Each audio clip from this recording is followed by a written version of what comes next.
In these uncertain economic times, you've got to do whatever you can to save money. One of our biggest expenses can be our cars, especially when unexpected repair bills hit. Not anymore. If you own a vehicle with less than 130,000 miles, is less than 12 years old, has a warranty about to expire, or even no warranty at all, you could stop paying for car repairs. Roadside assistance, towing, and rental coverage are all included. Don't wait for the next repair. Make one free call right now to see if you qualify. If your vehicle is less than 12 years old, has less than 130,000 miles, even if it's out of warranty, paying for car repairs can become a thing of the past. Call us right now and get your car protected before your next repair bill hits. Get protection and no more repair bills. Call 800-696-1030. Again, 800-696-1030. That's 800-696-1030. 800-696-1030. Joe had huge problems with the IRS. I knew it was coming. I hadn't filed taxes since 1990. All the IRS letters coming in added up to a nightmare. It got up to like $68,000. My heart started beating fast. It's like, there's no way, man. I mean, I ain't going to be able to do this. Then they stopped his paycheck. So that's when I started making phone calls and found U.S. Tax Shield. U.S. Tax Shield went to work immediately. They just took the bull by the horns. What blew my mind is he called the IRS right then and there. So why is U.S. Tax Shield A+ rated with the Better Business Bureau? Joe knows. They saved me a ridiculous amount of money. If you owe more than $10,000 to the IRS or state, choose the company Joe chose, U.S. Tax Shield. It was the best decision I made. U.S. Tax Shield is the way to go. Life is good. Thank you, Lord. Call 800-471-3287. U.S. Tax Shield. Boo-rah. Yes. 800-471-3287. 800-471-3287. The Internet will never be the same. You're listening to K98Talk.com. Whoa! Good God, y'all. What is it good for? Absolutely. Let's get set again.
Good morning, depending on where you are around the globe. This is Late Night in the Midlands. I'm Michael Vera, and we have another great show lined up for you here tonight. I'll tell you about it in just a moment.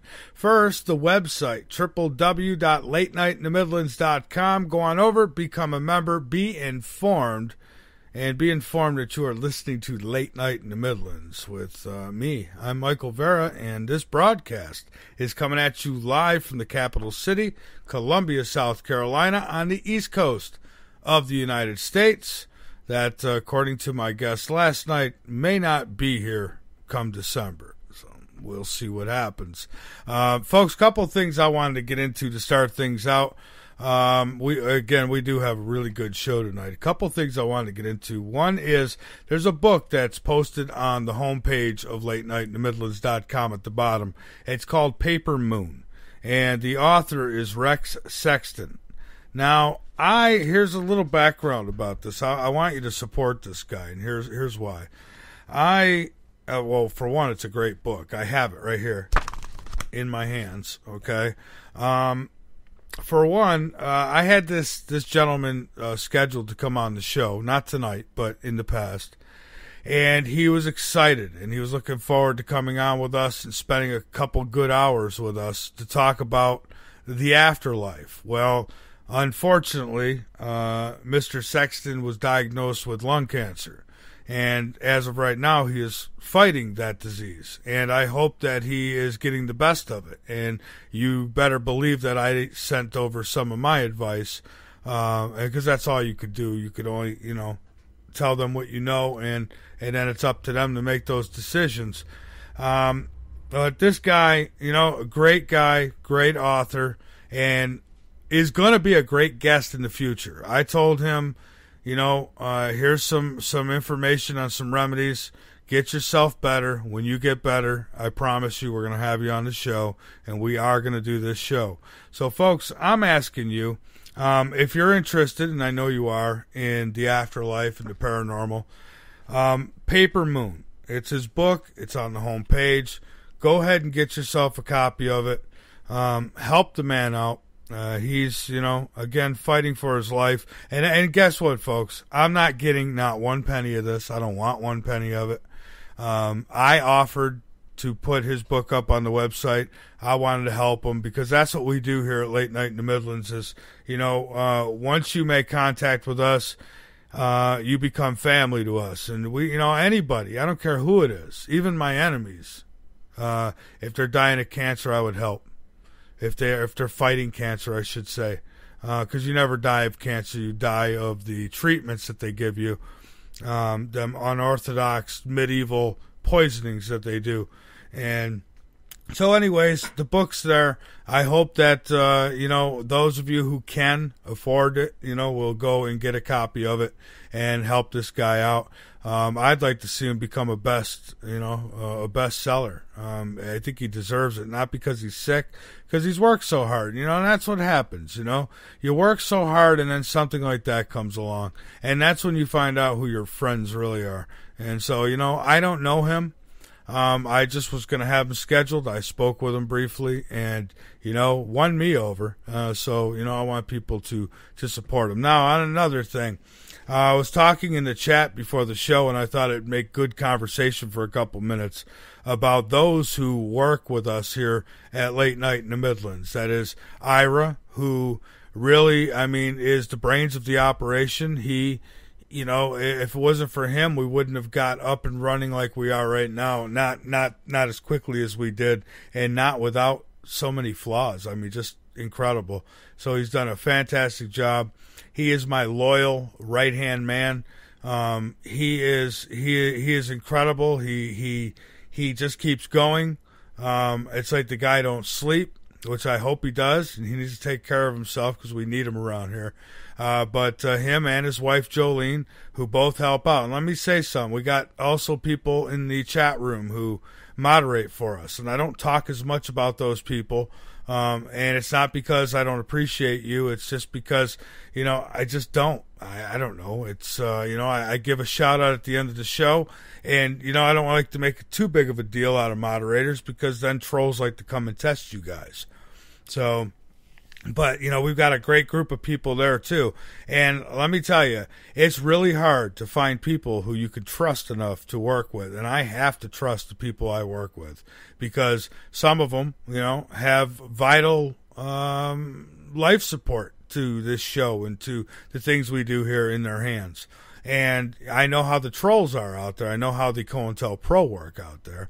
I know that they will try to, because they've done it. I've had guests. You could ask Maggie when she's in the chat. She'll tell you how these guys will approach these people and try to get whatever they can out of them about me or about the show or about my personal life. Anything they can to try to destroy us. And believe me, once you start working with somebody like me, you do become a target. So, and that's why, it's not for the faint.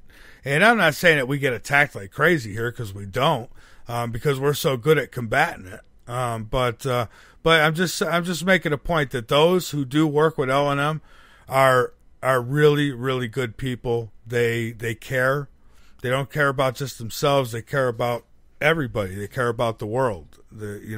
and everything around it. So that's what we have here. So we've got the L&M family. I just wanted to give a shout out. I'm glad JH is doing much better. She is our lead moderator, and she actually became the lead moderator after our my former right-hand man, Donnie, passed away. So I have to believe his spirit is roaming within us here, because everything's just working like a charm, and I thank everybody who makes all of this possible. So, okay, I've got that off my chest because I wanted to get it off my chest. My guest tonight is Mary Rodwell. Mary Rodwell is a founding member of FREE. It's the Foundation for Research into Extraterrestrial Encounters. Tonight, we will talk to her about what they've learned through their research and through their investigations. We're going to talk about abductions. And folks, I hear some shows, bigger type shows, who get these calls. Folks, if you have been abducted, or you even think you're being abducted, we might want to hear from you maybe in the last hour tonight when we start taking calls. We would definitely like to hear your stories. There's really I shouldn't say there's no stupid questions, because that's stupid to say that, because there really are. But there's kind of not. You can call them with just about any question, as long as it's legit, and we'd like to hear from you later on tonight. Even if you've had some wild sightings, maybe you've got video or pictures of any of this stuff, that would be really good. That'll get you up on this stage with me real quick. So anyways, Mary Rodwell joining us tonight. The websites are linked up on the homepage of LateNightInTheMidlands.com, and go on and check it out when you get a chance. And it's a lot of information over on that website. Now, I have, as usual, news that I'd like to get into. And I'll tell you one thing I don't have on my list here, but Autumn posted it on my Facebook page, I should say, was some woman who claims to have a sexual relationship with Bigfoot. Is that for real? I clicked on it, and I got to tell you, I didn't like what come up. So there's obviously some rotten advertisement that goes along with that. But, could that be real? Is there really somebody out there who's either thinks they're doing this or who would do that? I don't know who would do that. Now, well, I guess, really, well, I won't even get into all that. I guess there are people weird enough. Speaking of weird, weird horse cows. Yes, weird horse cows and six-legged sheep. I say it again, horse cows. That means part horse, part cow, and six-legged sheep were found in Iron Age burials. Weird, hybridized animal skeletons, including a cow horse and a six-legged sheep, litter the bottom of storage pits in an Iron Age site in England. Archaeologists have found one pit holds the bones of a woman with a slit throat. I guess the only way they'd know she had a slit throat was that it must have got right to the bone, maybe. She had a slit throat, and she was laid across on top of animal bones, the scientists said. The unusual remains belong to an ancient people who lived in southern England for about 400 BC until just before the Roman invasion in AD 43, according to this. And according to the co-director Paul Shitham, a senior lecturer in archaeology at a university in the United Kingdom, this Paul is, and he says that this is legit. It appears that the people dug the pits to store food, such as grain, near their dwellings. Well, six-legged animals, food? They had no decent way of refrigerating stuff back then, so they say that the chalky earth would have provided a cool storage area. The people would have used each pit for only a year or two before digging a new one. They say that just before they abandoned the pit, it appears the people buried a hybridized animal They say sometimes with the flesh still attached, possibly as a way to honor their gods. Why is it always about the gods? This Cheatham, however you want to say it, and his colleagues said that when skeletons are well connected or articulated, it indicates that the individual had ligaments and flesh holding it together. So they could pretty much tell, apparently, that, it's not that somebody made it look like it was an animal with 6 legs. It really was. A horse cow? A horse cow. Wow. So maybe these photographs or depictions of these half men, half lion people or whatever, half horses, maybe this isn't so far off. These hybrids would have been formed from the body parts of various other animals. So how about that for starting out the night? Russian scientists, they say that the slowdown in Earth's rotation means we're on the verge of a major climate upheaval. This comes from Russia. The 2011 tsunami in Japan was just part of the warm-up routine. The really big show, they say, has yet to begin in the earnest. The world's geological community is warning that today's seismic activity on our planet is nothing compared to what's to come. And again, this is coming from Russian scientists. Not that they're any better. I don't know if they are or not, but this is what they're saying. Over the past 3 years, Pakistan, for example, has been hit by dozens of earthquakes. In March of 2005, 80,000 people died under the rubble there. On March 30th, the last time nature went on a rampage, there were hundreds of victims. Tens of thousands of people drowned during an overwhelming Asian tsunami at the end of 2004. China and Afghanistan have been rocked by quakes again more recently. These natural disasters, they say, which have swept our planet in recent years, indicate that the world has entered an era not only of a political but also a climate instability. Most scientists, biologists, and even environmentalists tend to blame the human race for the catastrophic climate change on Earth, and no doubt that we have some effect to the pollutions and the, pollutions, I'll go that far, on this planet. But there are other reasons that are worth considering. The Earth is rotating around its own axis slower, they said. The International Earth Rotation Service has regularly added a second or two to the length of a 24-hour day in recent years. This, they say, is the main reason, according to this professor at Moscow Energy Institute. He says why the planet, a gigantic electrical machine, has had its energy balance upset. He expressed this viewpoint in 2004, and he's convinced that the Earth has entered the first phase of a global change. A weakening of the Earth's magnetic field was first registered early in the 20th century, and a consistent drop in the speed of rotation in the late 1980s and early 1990s. It has been established that when the Earth's rotation slows by 1 second a year, it releases a tremendous amount of heat, hundreds of times the volume of energy released by human industrial activity. Folks, maybe Gordon James Giannotto, maybe Dr. Rand, maybe John DiNardo, maybe these guys aren't so wacky after all. Maybe something is out there and is affecting our planet. It's slowing down.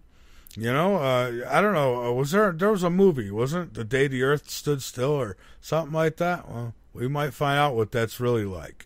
They say if we accept that all processes on Earth run according to cosmic cycles, which in turn depend on the solar system's position in our galaxy, then humankind may be facing another great flood. So get ready. And it's funny, you remember this project going on where they're building a real ark. You know about this, right? I forget exactly where it is. I'd like to pull it up, but I really can't right now. But it's a project. I think they started this a few years ago, building a real ark.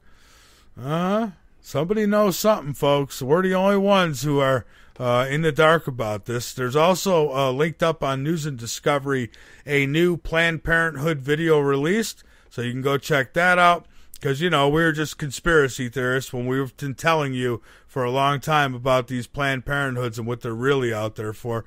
We did. We talked about this. We told you.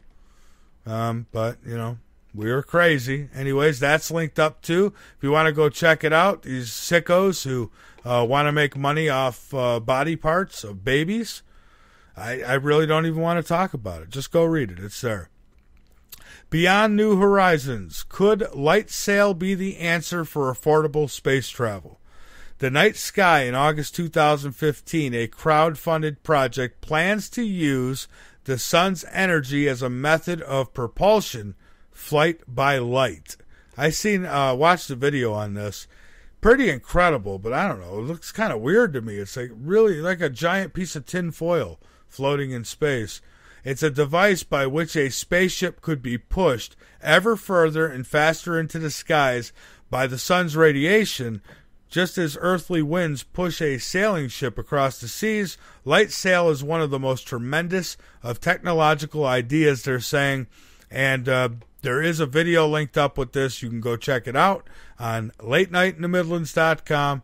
News and Discovery. Also, another one I posted is this. It's called Compelling Footage for Longview, Texas, of Possible Triangle UFO. Another very interesting one. We've been looking for the most legit videos we could find, and we're trying to share them with you. So there you go. Go check it out. Pretty wild. These guys are chasing it in their car. Fleets of UFOs seen flying over England and Georgia. There's a video with this one too. I do believe. Let me see. Yeah, there is a video with this as well. You can go check it out. It said seeing one UFO is getting to be pretty common. Two generates a little more interest, but see a fleet of UFOs and you get some attention. And that's what's happening in Cheltenham, England, and Conyers, Georgia, after large numbers of UFOs were seen over those cities this week, as the mysterious lights may be signs of an invasion, they say, or aliens checking out B&Bs in the Cotswolds. So maybe an alien invasion. We'll ask our guest about that tonight. I don't think she thinks the ETs were all that great either. I don't know, though. We'll have to pick her brain a little tonight. So, yeah, sharing some of the... Because, you know, there's still people who are actually like cavemen and still think that we're the only ones.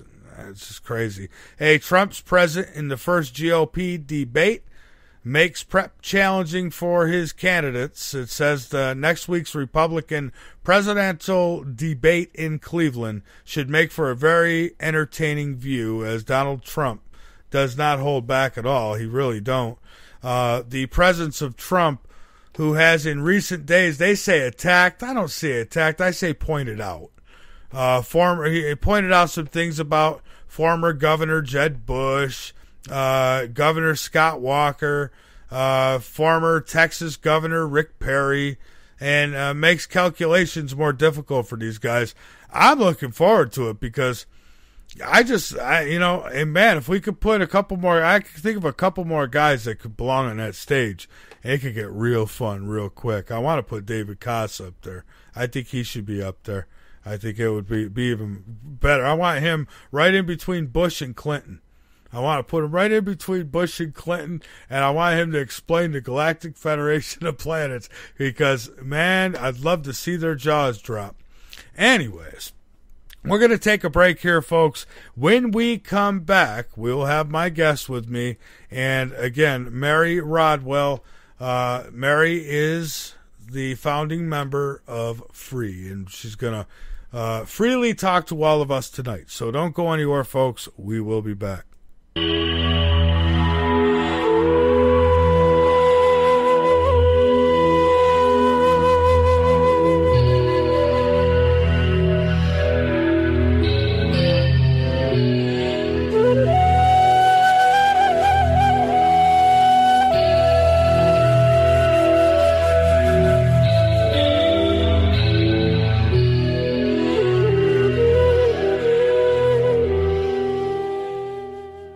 Hello, this is Dick Farrell, here to tell you about OxySilver. Legally available only through CureShop.com and HealthyWorldStore.com. Don't be fooled buying silver products from copycats and criminals. You've heard Dr. Leonard Horowitz and experts urge you to avoid deadly vaccinations and illegal operators selling stolen OxySilver and OxySilver copycats. You've heard experts tell you about suppression in alternative medicine and confusing propaganda in healthcare and the truth movement. Read Dr. Horowitz's book, Healing Celebrations, to learn how miracle healings can be made to happen through faith, prayer, and a pure diet. Get great immunity using vitamin C, D, and OxySilver, Liquid Dentist, GI Flora Pro, a top-shelf probiotic. Use Green Harvest as a great-tasting meal substitute for energizing organic nutrients and losing weight. And Zeolove, and natural clays for detoxifying your body. More advice, all these products and more are available from theCureShop.com. Including OxySilver, the world's most powerful silver hydrosol. Electro-energized to put risky injections, toxic antibiotics, and deadly drug pushers out of business. OxySilver is covalently bonded to water. Unlike any other silver product using the frequency of chlorophyll 528, what Dr. Horowitz explains is pure tone love, the universal healer. NASA originally developed covalently body silver hydrosols to keep astronauts healthy in space. Dr. Horowitz added the 528 frequency to NASA's formula and more. OxySilver works three ways to electrocute dangerous germs better than anything, far better than all leading silver products, and without any risk. OxySilver oxygenates and resonates with 528 for faster healing. So help save lives, putting drug lords and criminals out of business, and keep the LNM network broadcasting. Register for our free cooperative at healthworldaffiliates.com/4948. That's healthworldaffiliates.com/4948. And buy OxySilver and other great products in package specials at great discounts from theCureShop.com. Buy OxySilver, GI Flora Pro, Green Harvest, Zeolove, and Love Minerals at great discounts at CureShop.com. That's CureShop.com with two P's. CureShoppe.com. Or call toll free at 1-888-621-7611. That's 1-888-621-7611. Do it now. The LNM Radio Network and Late Night in the Midlands depends on you, the listener. Without you,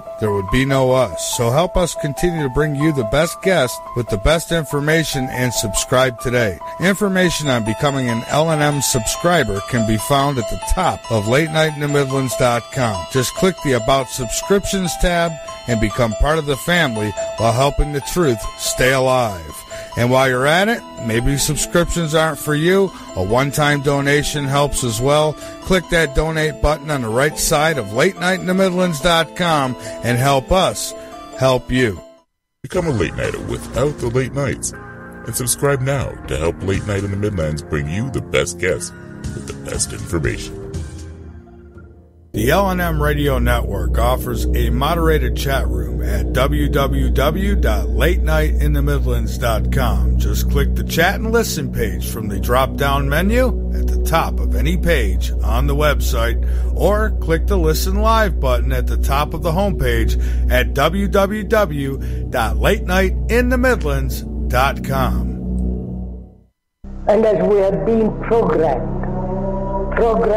mentally, intellectually, one must be aware of this being programmed like a computer. The programming that we are constantly assaulted by throughout our life conditions us, it programs us to a particular worldview.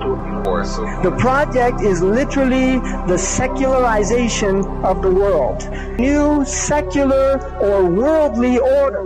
A new study says the news media have been pushing a gospel of godlessness on the American public. Because this media is here and designed to make sure that they ask no critical questions. To make sure that the only thing that they are concerned about is having a good time.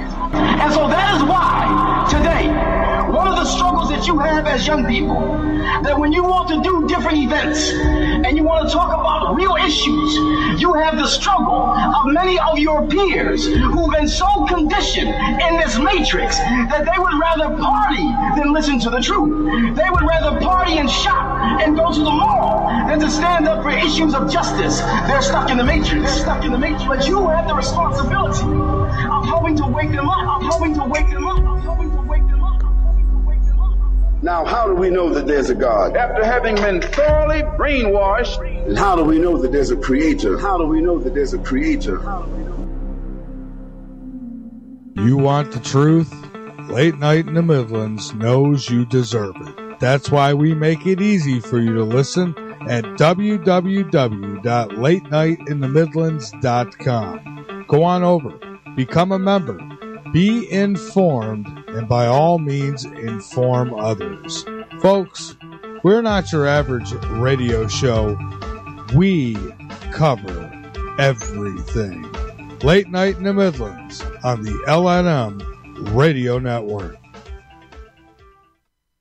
On the east coast of the United States from the capital city, Columbia, South Carolina, you're listening to Late Night in the Midlands with your host, Michael Vera.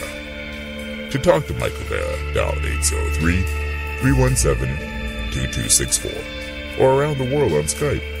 Just use Skype ID Late Night in the Midlands.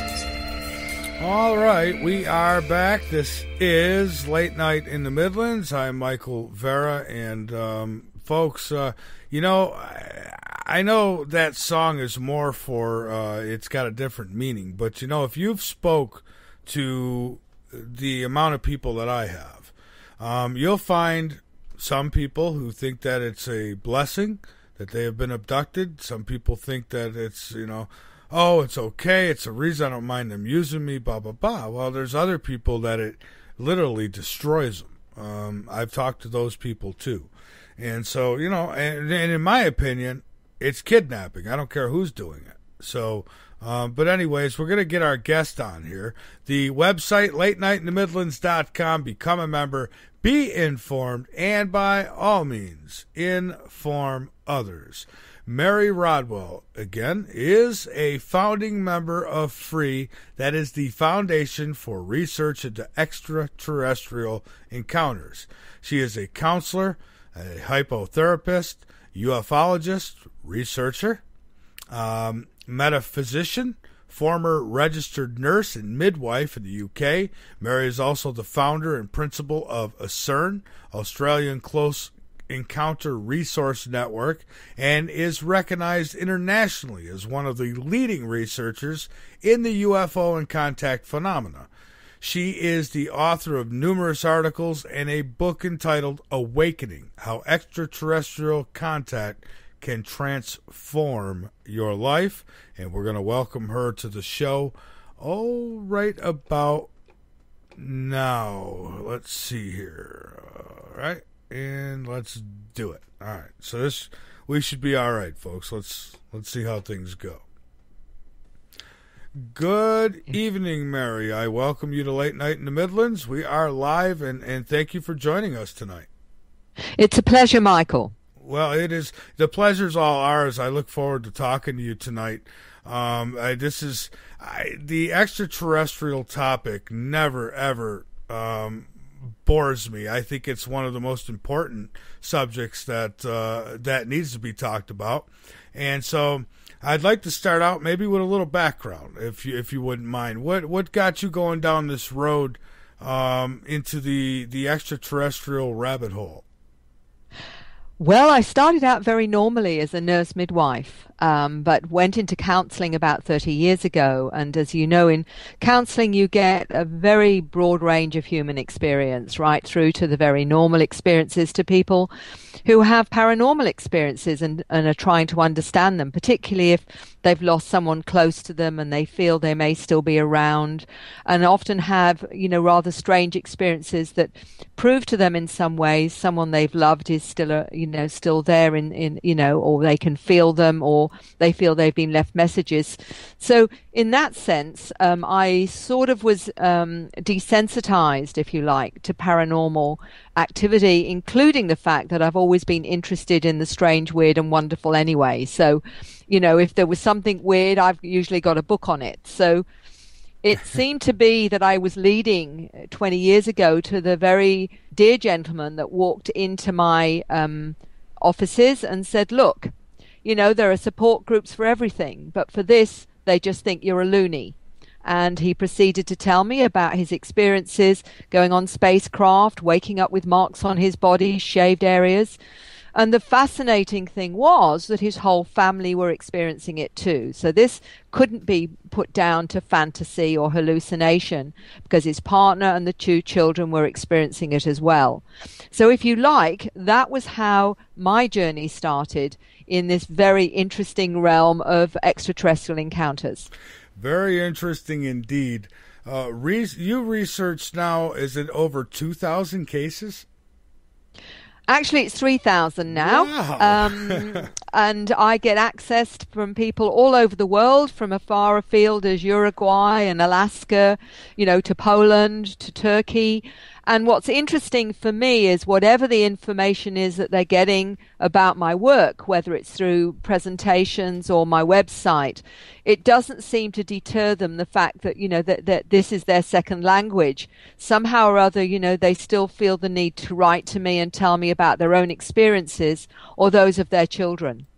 I see. So let's talk a little bit about, we'll get into their experiences, but I guess first off, people have UFO sightings, and so what are they seeing? I mean, are these crafts actually from other worlds, do you think? I mean, or could some of these be our own government? Where do you stand on all that? And then give me a little bit of background as far as what your research has pulled out of the rabbit hole. Well, it's an interesting one, and I think already you've touched on it, that not all the strange, anomalous lights and craft in the sky are actually, I believe, extraterrestrial. I think some of them are advanced technologies from our very own governments that we're not told about for sure. I don't think there's any doubt in my mind and most researchers that that's the case. However, there are certainly some craft that seem to be from somewhere else. And this is, what I think a lot of the public don't realize is that a lot of the sightings are from, very credible witnesses. Not only do we have military whistleblowers that have said that there are craft coming from other parts of the galaxies, but we also have pilots, we have naval people, we have people that know what they're looking at, policemen, and those are trained to observe. And they say, look, there is no way some of these craft could possibly be terrestrial. So in that sense, we have to acknowledge that certainly a percentage of those that people see, and the statistics are that once, every 6 minutes around the globe, someone's taking a video or seeing a UFO. What makes some of them extraterrestrial is that there are people around the globe that actually talk about going up on these craft and meeting with a whole range of non-human intelligences. And that's not just the little grey dudes that everybody seems to think is the only ones out there. There are humanoids, there are light beings, there are beings that look like reptilian beings, Draco, cat beings. There is a whole range of manta beings are another one, and there's this whole range of different types, and some of them are 2 or 3 of them may be seen on the same craft. And what's fascinating is that, whole families can have these experiences, so they will actually, verify each other's stories. So in that sense, obviously there are extraterrestrial vehicles. There are also, I believe, interdimensional ones. People like Carlos Diaz and talked about the light ships in Tepoztlan in Mexico, for example. His images are just stunning, and there's many others that have seen these almost plasma-like craft. Some of them, as I say, seem to be interdimensional, could be even extra-dimensional for all we know. We even suspect that we may even have visitors, if we like, from our future. So the more we learn, the more we realize how little we know. Well, Mary, that's pretty heavy when you think about it. And listen, I'm a believer because I've had my own sightings, so I have absolutely no doubt that these crafts, I've seen the solid type, and then I've seen what look like just they're engulfed in their own energy type. And so, and I guess would that determine maybe interdimensional compared to a physical, but or how do we determine which is which, or can we? Well, as I think we can only use the best analysis and logic we can, that the more solid craft are extraterrestrial or interstellar, if you like, but there are certainly some that seem to be able to manifest from other dimensions or other parts of the universe through wormholes. And certainly there seems to be, from my research, evidence that there are, if you like, portals or wormholes that these craft can travel through, so that when people say, oh, well, they can't possibly come from, light years away, what we have to understand is that we're looking at our present understanding of physics. And it always amuses me when somebody says to me, oh, especially some certain scientists that say, oh, well, it can't possibly be so many light years away, it would take too long. And I'm just saying, look, come on, guys. We're probably the equivalent of the Aborigines and the message sticks with the way that we look at reality, whereas they are maybe many hundreds of years or maybe even thousands of years ahead of us in technology. Get over the fact that what you think is impossible may not only just be possible, but actually more than possible. And things that we still see as magic will be more than possible as well. Right. And Mary, you mentioned portals, and that's interesting because there have been a ton of sightings that have come up on the Soho with crafts near our sun. And I don't know how they would do that if it's as hot as it's supposed to be, but these crafts would be near the sun, and it almost looks like they're drawing energy from it. And I wonder, could the sun possibly be some kind of portal, and we just too primitive to understand it? I think there's a lot of evidence to suggest, I'm sure you've seen, obviously, what I've seen is these strange, huge objects close to the sun, which in our understanding, they would be demolished by the very nature of the energy of the sun. I have even talked to children and certain adults that say where they came from was through a portal in the sun. So I think it's just physics we don't understand, and I think we're still very primitive in how we understand the nature of reality and the nature of our universe, and the physics obviously is far more advanced in ways that we can't yet, or our scientists as yet don't fully appreciate. Okay, and Mary, do we have, do you think good ET races and bad ET races, or good and bad within all these different races? Oh, I'm not sure anybody fully knows. But all I can say is that sometimes people have very loving experiences with, for example, the little greys. And yet there are others that have really scary interactions with them. The same goes with some of the reptilian beings. Some have very loving experiences. Some have very scary ones. My feeling is, and I've got no way of validating this, is that I was told that by one lady that she knew about 165 species of grey. So basically, if we take one grey, it would be like taking one human being off the planet and saying, well, that represents everybody. I suspect there are those that are very benevolent towards humanity, and certainly there seems to be that, and certainly I'm getting lots of evidence for that, and there's maybe some that are more self-serving. But when some of the latest research that I've done through a new organization and a survey that we've done of over 1,300 individuals in this new organization that I'm a director of, the Foundation for Research into Extraterrestrial Encounters, we have discovered 70% of those that answered that survey were positive experiences, not negative. So it's certainly the positive far outweigh the negative interactions. That's incredible. And well, here's my thing. It seems that they're behind abductions, and maybe not all of them. Some people say, well, how do you know the government's not doing it and making you think you were abducted by ET? And I suppose that's possible, but I don't believe for a minute that accounts for all of them. And so they're doing things like that, and that's kidnapping. So I don't know, why are they doing this? Does the reason justify the deed?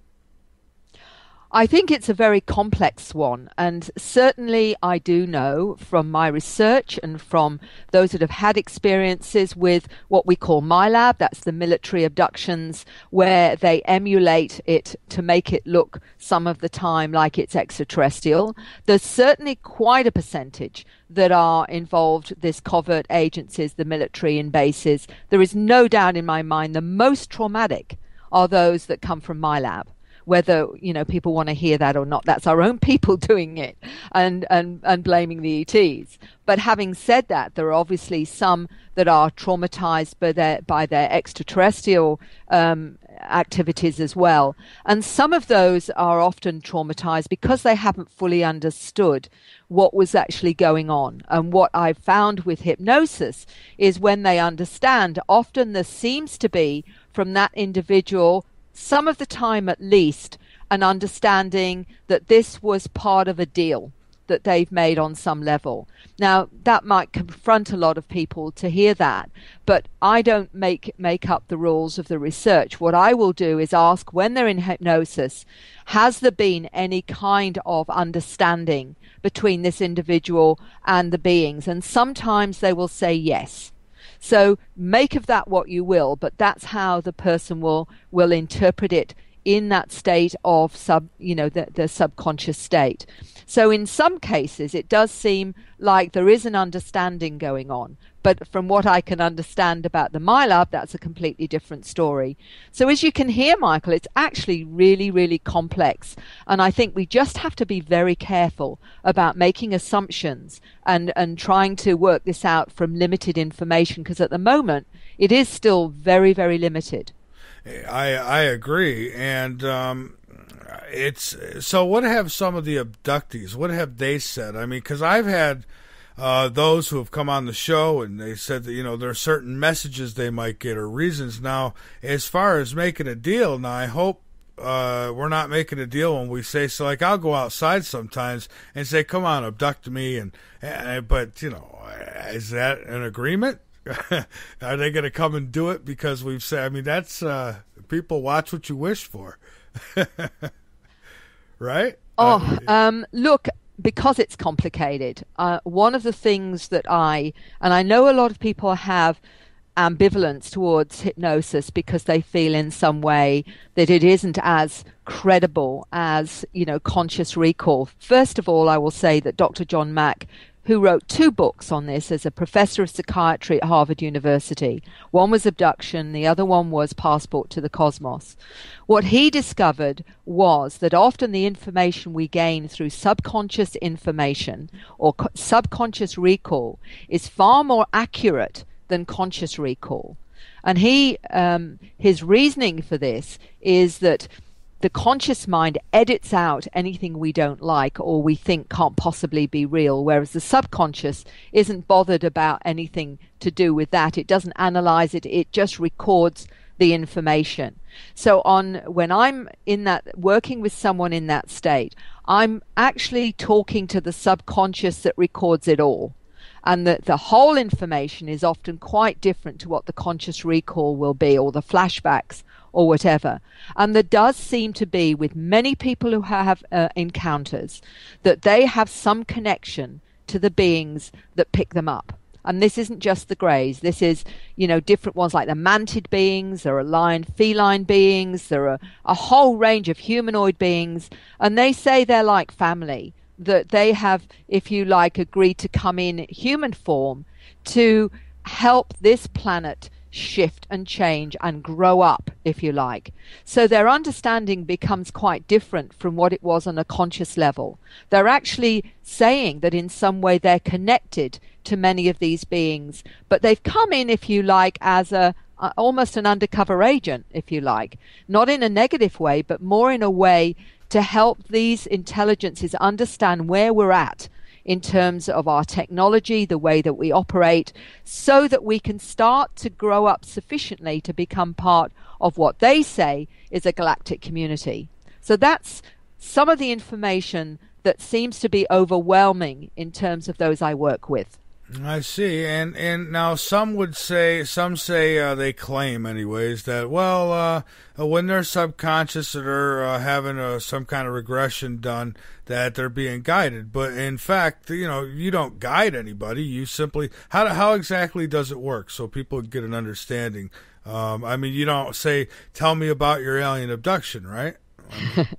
Look, it's actually a lot of people have lots of misconceptions about hypnosis, and everybody goes into altered states all the time. You're watching television, it's a really good program, you get absorbed in it, that you sort of ignore all the noise around you, and you get into that space where you really don't know what's going on because you're focused, if you like, on the TV program that you like. Even driving, sometimes we all go into an altered state. It's something we're doing all the time. What happens when you can take somebody into a relaxed space is that you shut down the left brain, the analytical side, and you allow them then to tap into that recording of an experience.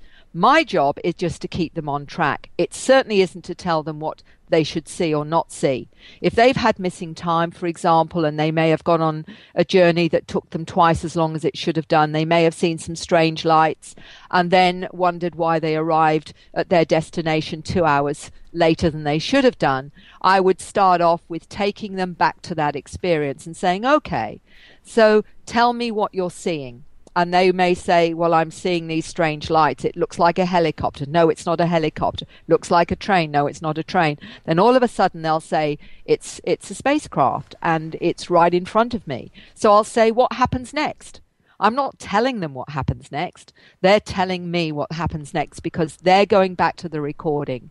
All I'm doing is, if you like, supporting their exploration. So I could, if I wanted to, and I thought, well, okay, I'm going to find out more about what it looks like. So I say, what color's the hair? If there's no hair, they'll say, well, there's no hair. I'll say, well, what's in the corners? They'll say, well, there's no corners. So even if you tried to lead them, you find you can't because that's not what they're seeing. So when people say, oh, well, you're telling them what to say or what to think, no, you're not. You can't, because what they're seeing is what they're seeing. All you can do is say, well, what happens next? What are you seeing? And they may say, I'm on a table. I'm seeing, and I'll say, well, what are you seeing as well? And they say, well, there's 3 beings. I'll say, describe them to me. So all the time, all I'm doing is asking the questions that help them understand what's going on. And part of them will actually have far more understanding than their conscious mind, because in that state, they've recorded it all, including telepathic communication that may be going on as well. So that it's almost like they can have a chat to the being and say, well, why are you doing this? And they will actually answer them because it's already on the tape recording that they've asked in that state that they don't actually remember. So all I'm doing is assisting them to look at the full tape of the recording of their experience rather than the flashbacks or the little bit of limited memory their conscious mind will record. And it answers so many questions, helps them understand, and it often takes away a lot of the fear. Because what people don't understand is the children have conscious memory, and they talk about going on craft. They'll talk about what they learn, how they learn to use as one 8-year-old told me, his brain waves. And he would be taught everything from what black holes are to the origin of the species. And this is an 8-year-old child. They don't watch talk shows. They don't read books on this. But that's what they'll tell you of their conscious memory of being on craft. So there's a huge amount of things that go on that the average person doesn't understand, that is related to this whole phenomena we call extraterrestrial contact. That is absolutely fascinating, and I'm right on board with you. Doing it the way you said, and that's how I imagined it would be done. And so, yeah, I don't see any leading on there, and that's incredible. So now you say that they've been able to get answers to questions. So I guess it's different for all of them. But what are some of the, I don't want to say best, because I don't know if that's the best, but what are some of the, I guess some of the explanations, the top ones maybe, I don't know. Well, what I found with the hundreds that I've done now is there are certain themes or patterns of experience, because it can be really broad. in terms of their understanding. And sometimes it is very difficult for them to fully understand the connection they have to some of these intelligences, because it is something their conscious mind may have sensed on some level, but it had no proof of. What is wonderful is that I can say to the person before we start, what is it you want to know? Tell me the kinds of things you want. Oh, well, I want to know why me. I want to know why they take me. I want to know how many times they take me. I want to know when I had this missing time, what happened at that time or whatever. You can ask all these questions when you take them into hypnosis. And, you know, I can ask, for example, as they're in that space, how many times has this particular being, picked you up? And they'll reel off, 3, 5, 7, 10. And it will be reeled off just like as easily as that. And they'll say they're seeing a grey in front of them, and I'll say, does this being look familiar to you? And they may say, well, actually, yes, it does. And I'll say, what do you feel from it? Oh, I like this one. I feel really good with this one. So how many times have you seen this particular being? And again, without their conscious mind in the way, they will reel off the number of times they've seen this particular being. They will talk about, because the question is, why me? Often it's because you've agreed, because you are part of us. And what I've needed to do with my research is look at the understanding that we are intelligently designed. And there is a lot of evidence to say that we have in our DNA, if you like, parts of many of these different intelligences. There seems to be certainly 223 genes in our DNA that nobody can explain. Even the geneticists are saying they don't know where these 223 genes come from, and that's all to do with higher psychological functioning.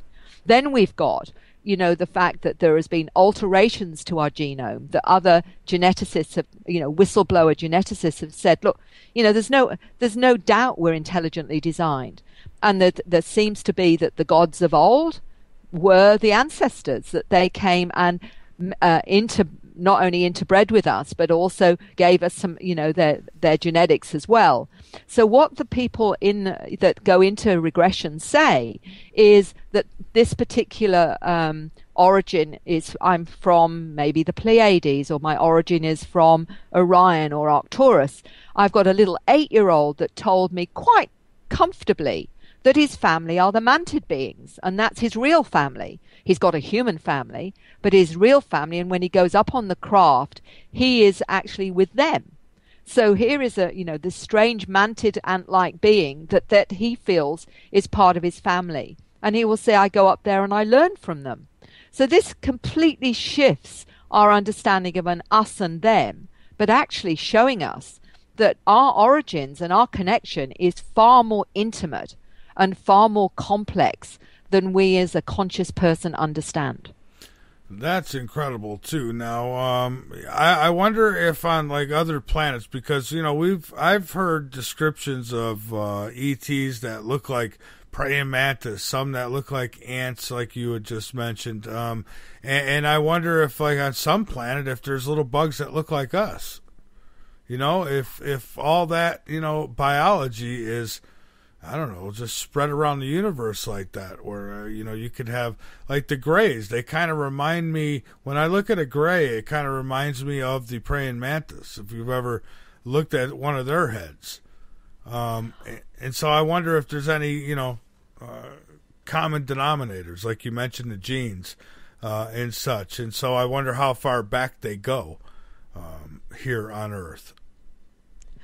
Well, if what those that come to me and what they're learning is that really these intelligences started life on this planet, and we are a mix of a number of different, if you like, species.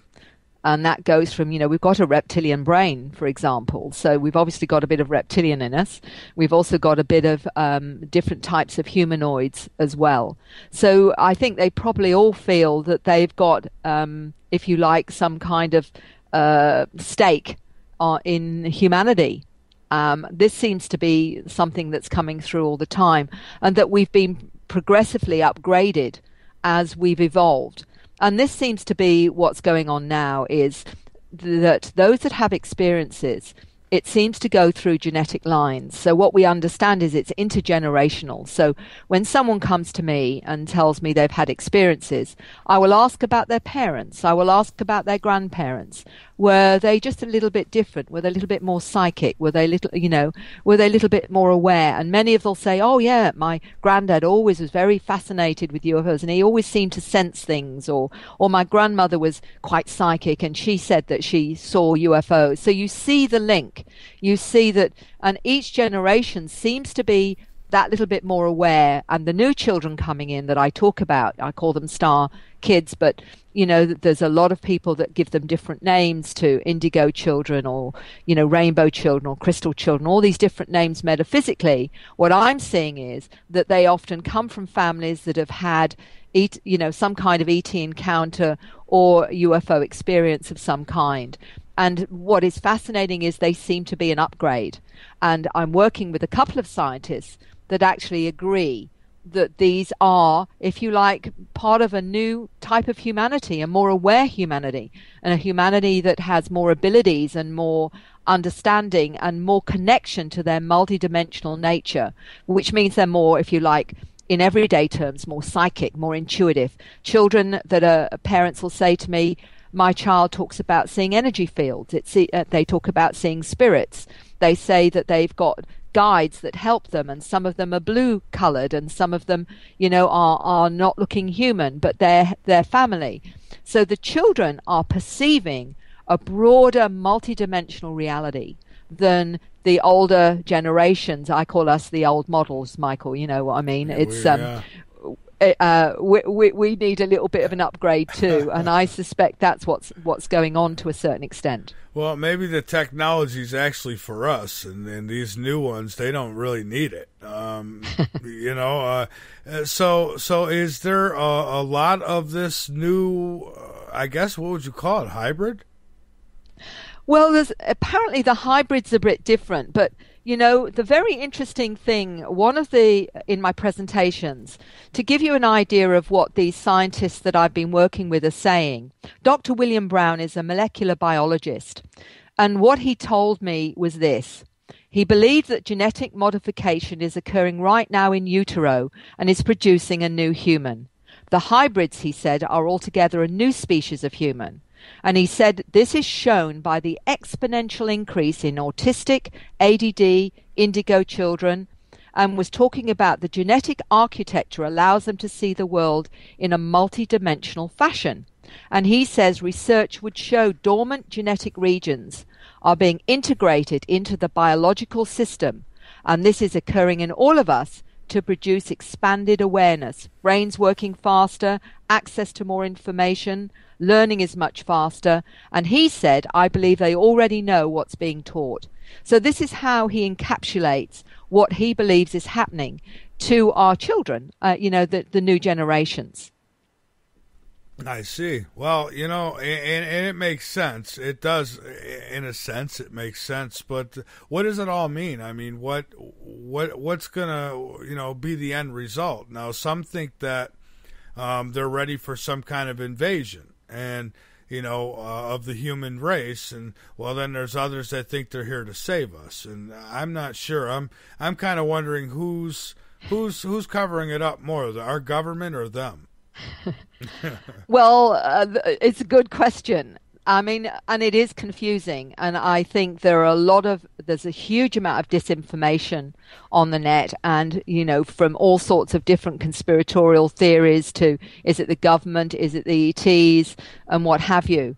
One of the things that has confused me, and I've looked at, is, okay, so if they're upgrading our children and making them more aware, making them able to sense truth because they can tell what are lies and what are not lies.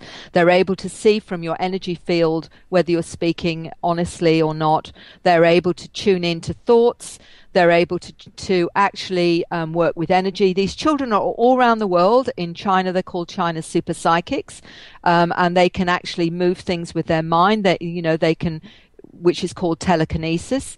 They can often read with various parts of their body. So they are, if you like, a new multi-aware human. Now, if these intelligences wanted to take us over, and this is just me being really logical from a human perspective, if they wanted to take us over, why would they bother to upgrade us in the way that they're doing now, into these new aware children that can see truth, that can tell when they're being lied to by governments that do plenty of lying, as we all know. Why would they bother to upgrade them if they were going to come and take us over? They might as well leave us as really dim and stupid. And they could have taken us over at any time in our history when we had far less technology. So it doesn't wash with me. It really doesn't wash that they would do all of this and wait till we've got technology that could do them damage. Because you wouldn't bother to do that. No intelligent species, certainly not from a human perspective. So there must be a reason why they're assisting us to evolve. And this is what seems to be what's happening. They're helping us become more aware. Now, the reason for that I can only see is going to mean that we're going to be far less paranoid, maybe. We're not going to want to kill each other if we actually understand that from another level just how connected we are to one another. So it doesn't wash with me that they've come to take us over, because it would be it's like us upgrading cows that we and have a beef steak with. Why would we bother to make them more aware so they know even more that we're going to kill them and have them for a steak dinner? It to me, that's a nonsense. So there's something else going on here, and all I ask people, because none of us absolutely know, is go with what feels right for you, what makes sense to you, what in your gut. Listen more to that gut part of you that says, what really feels right to you? Does this feel right, or does that feel right? Because at the end of the day, anyone who thinks they know for sure, I think, is kidding themselves. Right, and somebody who's listening here made a good point about some of these gigantic ships that people see. And I guess one would tend to wonder if those gigantic ships hold gigantic people. Something along the lines of the giants that might have once been here, because they're just huge ships. And another thing that was mentioned was some of the really, really big stars that make our sun kind of look like a grain of sand.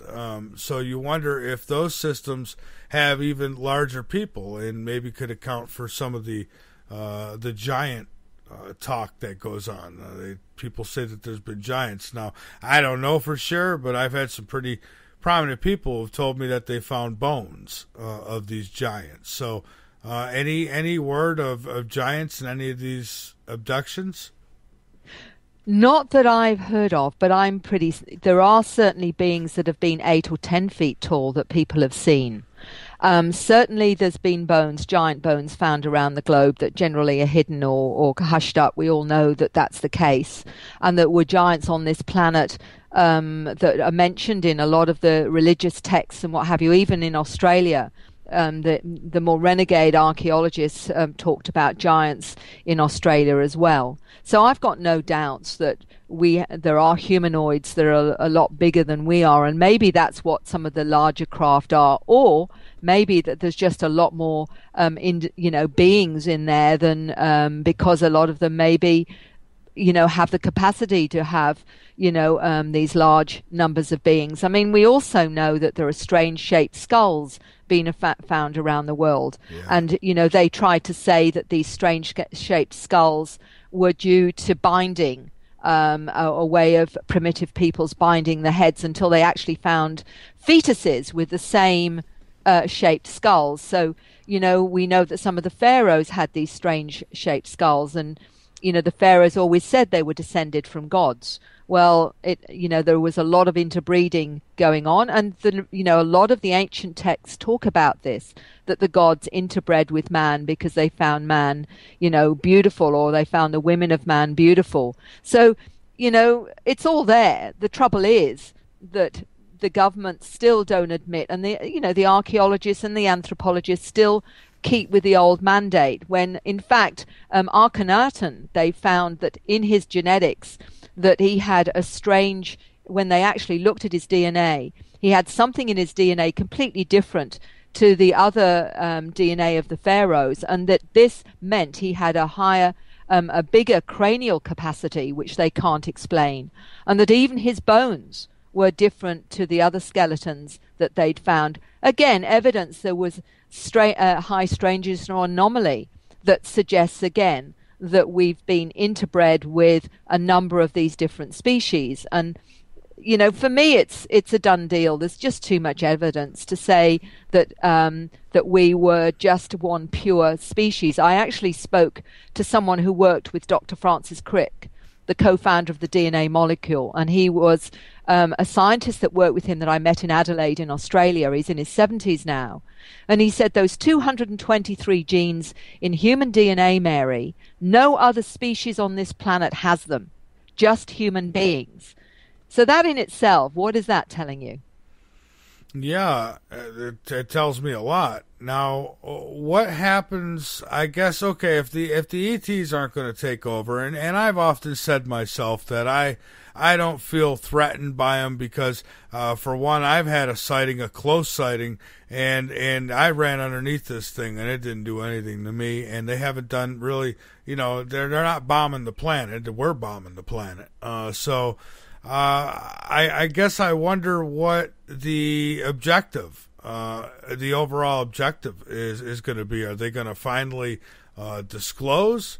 Because people see them. I mean, you know, there's sightings all the time. So, you know, but yet, you know, nobody comes out in government and says, hey, you know, we're not alone. So, you know, again, I wonder who's hiding it.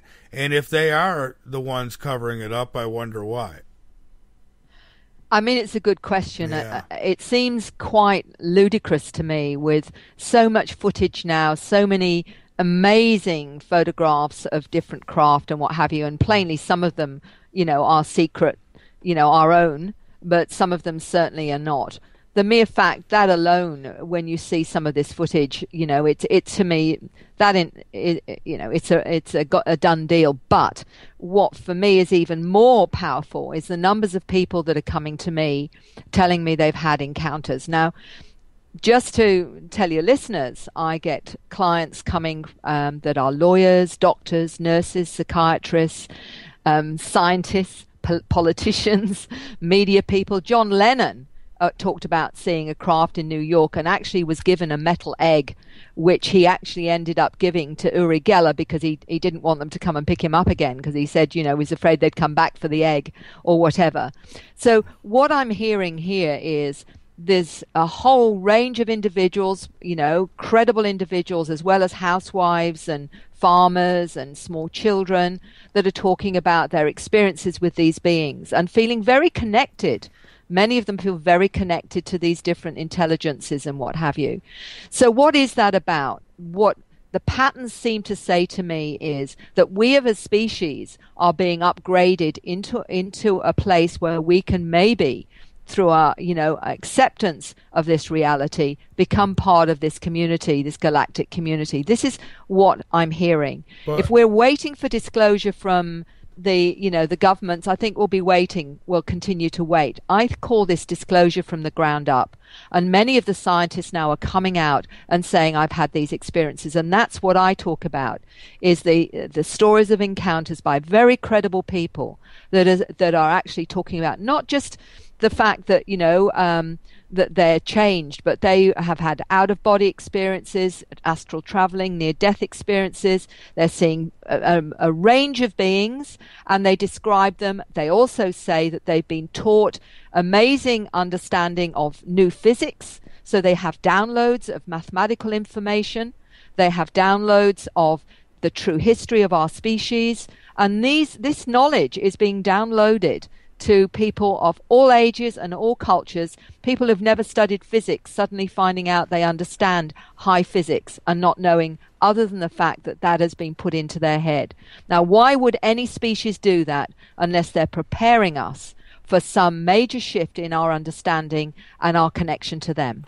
So, okay, so they mean us no harm, but then what about those who are here on Earth now, not ETs but humans even, who do mean harm, who might not want them to do what they're doing? Because it doesn't seem like, if you look at the government structures around the world, especially the United States, it's pretty shaky. And, you can't imagine a good civilization having any kind of conversation with these people. But I guess look, Michael, I'm absolutely in accord with you. I mean, when we look at what's happening from, the kinds of poisoned food that we have, water, all these different things that are affecting us physically, and we have unhealthy societies now because of what is being done and what people are encouraged to not realize is going on. That we, from fluoridation to our water, which is a neurotoxin, right through to the, these GMO foods, chemtrails, all these kinds of things. What I understood was that when there was such things, the Roswell, for example, was one of the classic, cases that everybody knows about. If you read Colonel Corso's book, The Day After Roswell, where he explains that it wasn't just initially why they didn't tell us was because they weren't sure how humanity would react. There was a lot more going on, and one of them was the technologies that they discovered in these downed craft, and there's been far more than Roswell, of course, in the meantime. What that meant was that they had technologies that gave them an edge over other countries. It was an edge over, things they weren't sure the public should have. But it also meant that those that were, if you like, holding us to ransom with fossil fuels and the corporations that wanted to control things, the last thing they want is free energy.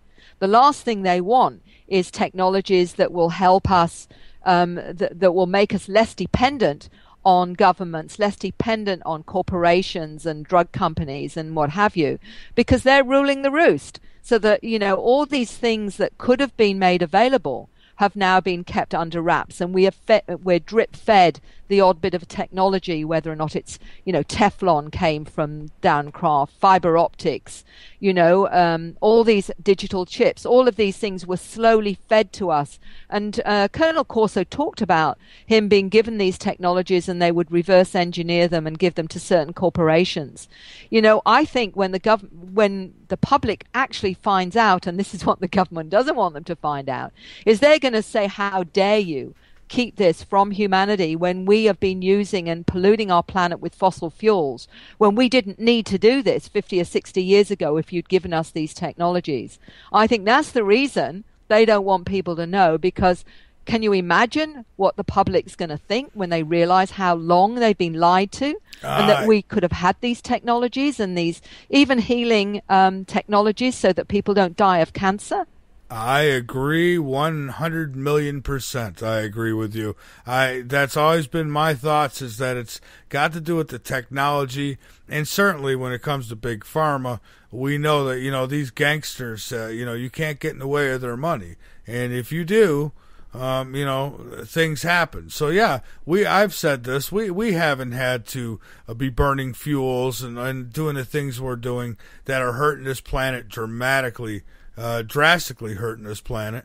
We could have had free energy a long time ago, and free, however that means. If you had to buy a device, so you bought a device, but you wouldn't have to go paying a power company every month for your power bill. So yeah, I agree with you 100%. So now there goes a really good point again.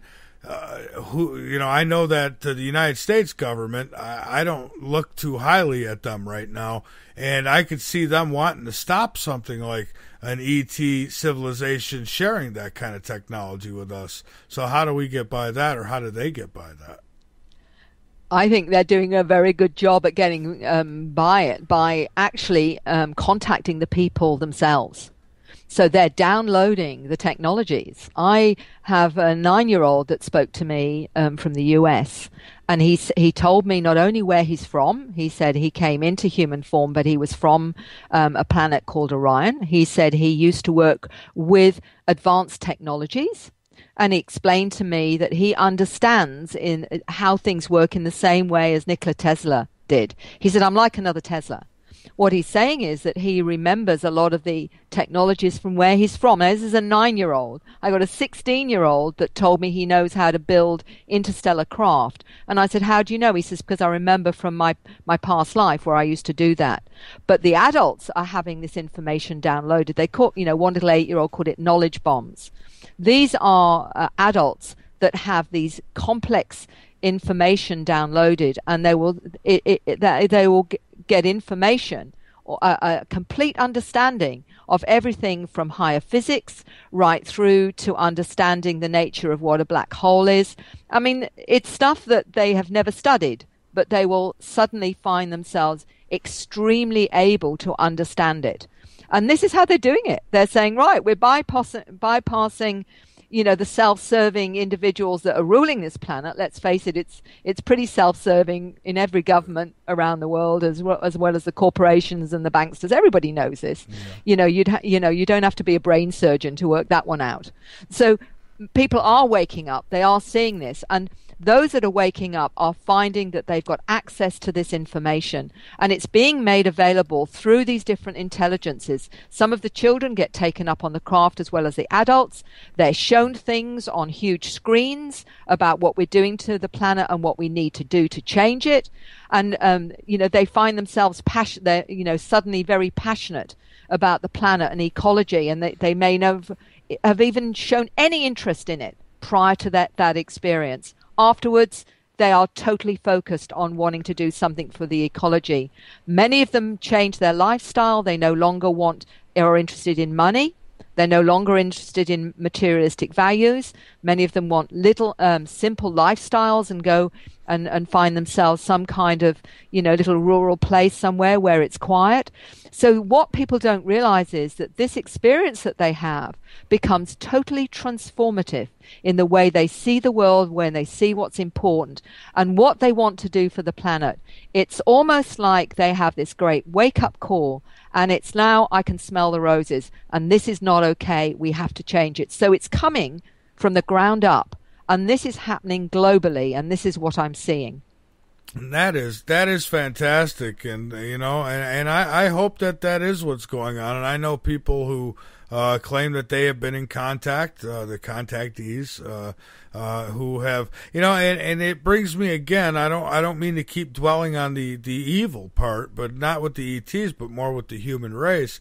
I'm seeing all these different technologies coming out now where they can, one guy can control another guy's body with these chips or these caps that they put on their heads.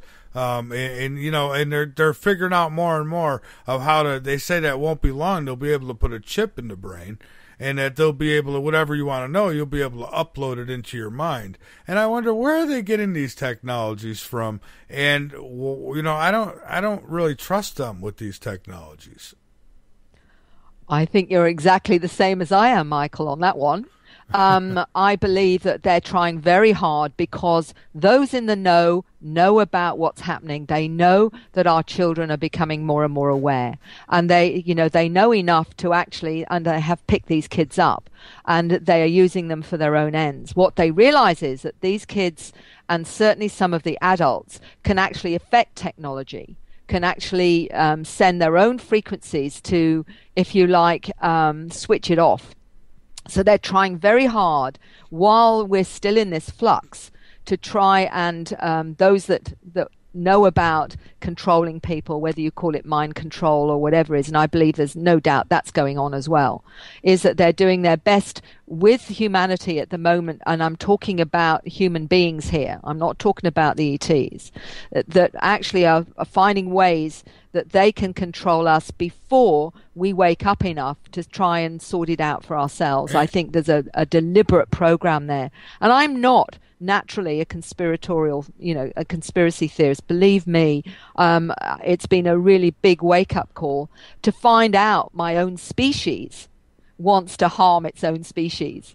And, man's inhumanity to man has been the biggest shock that I've had since I've been exposed to this. And now, of course, you see it everywhere, that they're doing all sorts of things to control us, from chipping us to controlling everything that we do. And again, you don't have to be a brain surgeon to see this for yourself. I say to people who are listening, if you think I'm over the top here, you have a look. Just explore some of this on the internet and see the potential of what some of these technologies can do. And you will be horrified. And the numbers of people that are suddenly dying, that are exposing this to the public, and I'm sure you know about this too, Michael, that people suddenly that have been coming out with showing what's going on or writing articles or speaking about it, they suddenly are dead. Yeah. They've had this accident. Or whatever, and it really is quite horrendous. It absolutely is, and the latest is these doctors, these holistic doctors who are getting knocked off. I think there's, last I counted, 8 or 9 of them now. Natural, people who have come out and said, yeah, we know of natural cures, and apparently they've proved it works, and then they get knocked off. And I'm one of those people who I'm constantly spouting at the mouth about the natural cures for all diseases, and they don't want you to know about it. And there's so many of them. And it's we really are at the helm. If there is such thing as a Satan or a devil or an antichrist, I think that it's definitely in the works now, and maybe in the human form. But I mean, yeah, it's like rats. I mean, eating their own youngins. It's unbelievable what we're seeing now. One of the biggest mind control tools that they've used, and they're still using it today, and it's working like a charm, is the TV. They do such a good job with the television of mind controlling the people, and all I know is if these ETs really exist, and I believe they do, if they're out there and they're visiting, I think it's time. If they're going to intervene in any way, now's the time. Now is definitely the time. We got to take a break, Mary, if you don't mind. Hold on with us for a moment. It's gonna get quiet on your end for a moment here, for a little bit, for about 3 or 4 minutes. So hold on with us. I'll put you on hold. We'll be right back, folks. My guest, very interesting at that, and I thank her for staying up so late. She's not on my time zone. Mary Rodwell, and if you want to call in, folks, and I encourage you to do so. You may do so, 803-317-2264. You can also call in using our Skype ID, Late Night in the Midlands, and it's free. So go ahead and have at it. We'll take your calls after this break. I'm Michael Vera. This is Late Night in the Midlands, and we'll be back in just a few minutes.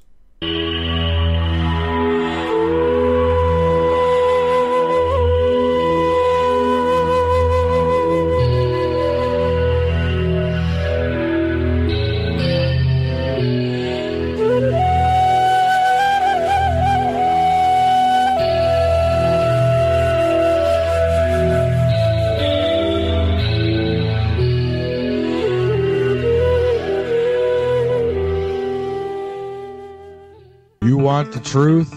Late Night in the Midlands knows you deserve it. That's why we make it easy for you to listen at www.latenightinthe-midlands.com. Go on over, become a member, be informed, and by all means inform others. Folks, we're not your average radio show. We cover everything. Late Night in the Midlands on the LNM Radio Network. LNM is always looking for sponsors, so if you are interested in sponsorship or advertisement on air or on our website, contact us at mv@latenightinthemidlands.com. If you're interested in rebroadcasting or picking up the live feed for Late Night in the Midlands, then contact us at mv@latenightinthemidlands.com and help us help you. Hi, I'm Joshua Vera, and I wanted to inform you that Late Night in the Midlands is offering limited on-air advertisement. With 30 and 60-second spots available, or inquire about placing your banner ad on the LNM website. Or go ahead and package a deal, but either way, get the attention you deserve and join the LNM family. Contact us at mv@latenightinthemidlands.com. Again, that email is mv@latenightinthemidlands.com. Hey folks, do you love Late Night in the Midlands? Do you miss shows because of the time of night? Do you wish you could listen at your convenience? Well, we can help you out with that one. Become a late nighter without the late nights and subscribe. Become a late nighter for just $5 a month. That's right, $5 a month for the paranormal, the unknown, the known, but most important, the truth. Go to www.latenightinthemidlands.com and subscribe right away to become a late nighter and help keep the LNM Radio Network on the air. The LNM Radio Network offers a moderated chat room at www.latenightinthemidlands.com. Just click the chat and listen page from the drop-down menu at the top of any page on the website, or click the listen live button at the top of the homepage at www.latenightinthemidlands.com. In many cases is the idea that the aliens are essentially trying to create a hybrid mix of themselves and ourselves. They're interested in our DNA, our genetic makeup, and beyond that, they're interested in our personalities, our affection for our children, our love for one another, a whole kind of range of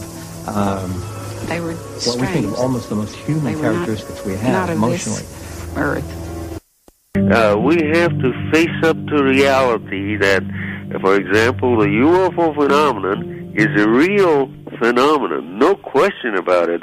So anybody who debunks the UFO phenomenon itself don't know what he or she's talking about. Hey, Michael, I promised you I'd call in for a little bit, and here I am. I know that I bashed Bush the entire time.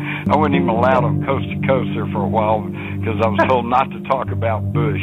In the councils of government, we must guard against the acquisition of unwarranted influence, whether sought or unsought, by the military-industrial complex. If you're listening to this, you are the resistance.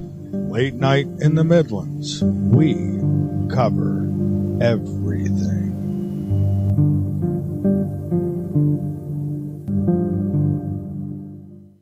On the east coast of the United States from the capital city, Columbia, South Carolina, you're listening to Late Night in the Midlands with your host, Michael Vera. To talk to Michael Vera, dial 803-317-2264 or around the world on Skype. Just use Skype ID Late Night in the Midlands.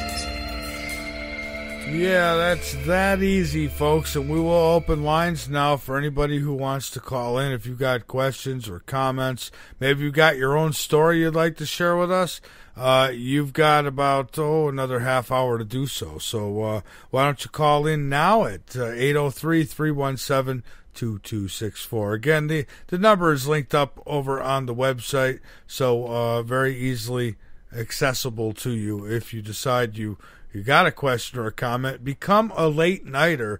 By becoming a late nighter, well, for one, you don't have to go at the late nights. You can listen at your leisure, and you help us stay on the air. At the same time, you help us fight piracy, which is big. I'm telling you, I'm still fighting it like hell. But we'll keep fighting it, that's for sure, folks. The website, latenightinthemidlands.com. Go on over, become a member, be informed. Tomorrow night, yes, I'm talking about tomorrow night already. Tomorrow night, I have Diane Corcoran, I think that's pronounced. We're going to be discussing the afterlife, and should be an interesting show tomorrow night as well. And I believe Scala's back with you on Saturdays. And, of course, you got Ryan on Sundays. And then you got everybody else in between. Ira, as you know, he's all during the week. And, well, go check the schedule, and it's all right there for you. A shout-out to our radio affiliates, K98 Talk. Hello to all of you. High Point Radio, the top of New Jersey. They cover New York, New Jersey, and Pennsylvania.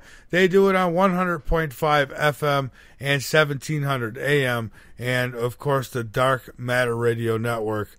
Hello to all of you. Well, you can also send me questions, folks. You can also send your questions in the LateNightInTheMidlands.com chat room.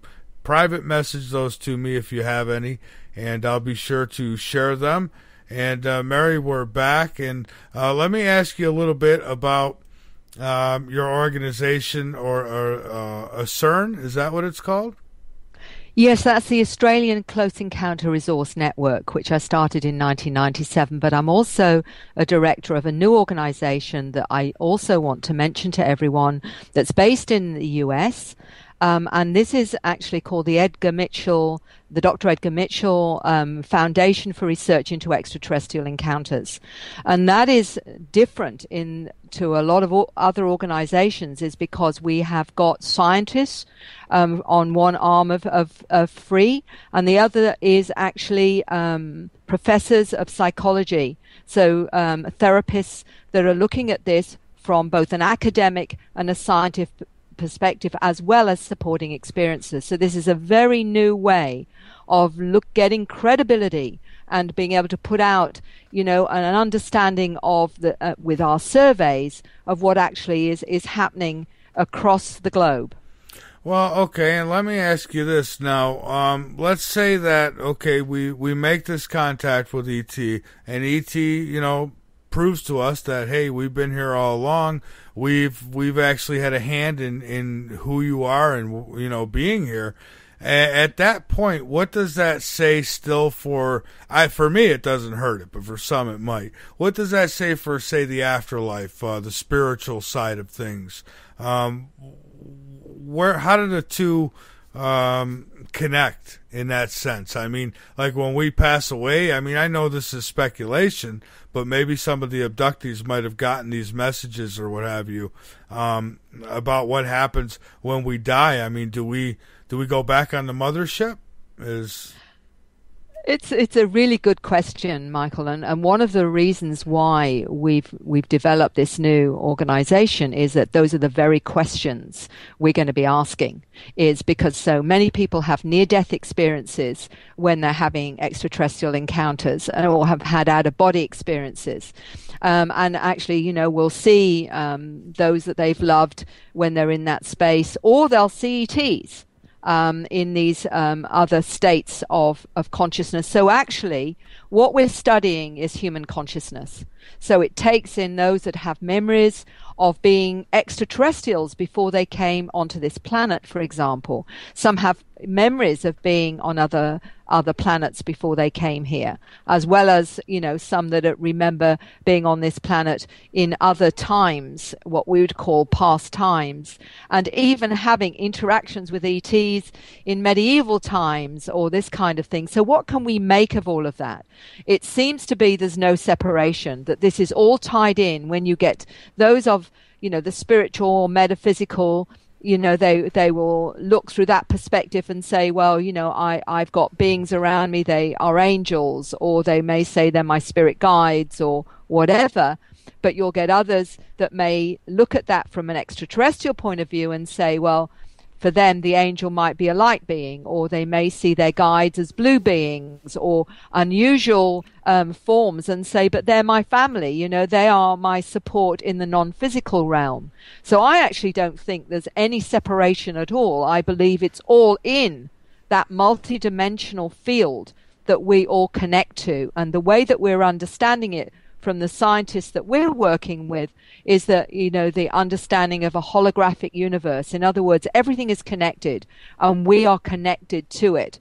The trouble is with a lot of the nuts and bolts part of ufology, which is on one end very important because it actually gives us something more tangible to work with. Yes, you've seen a craft, how many people were with you, what did it look like? All of those things are necessary, but we also have to understand there is a non-physical component where people are taken in trance states, where they are taken sometimes to other planets and brought back again, where they are also experiencing sometimes their physical body staying in bed while their astral self or their spirit body is taken up onto the craft, for example. So they can have both of those things happen to them, and where they're taught in both a physical form and a non-physical form.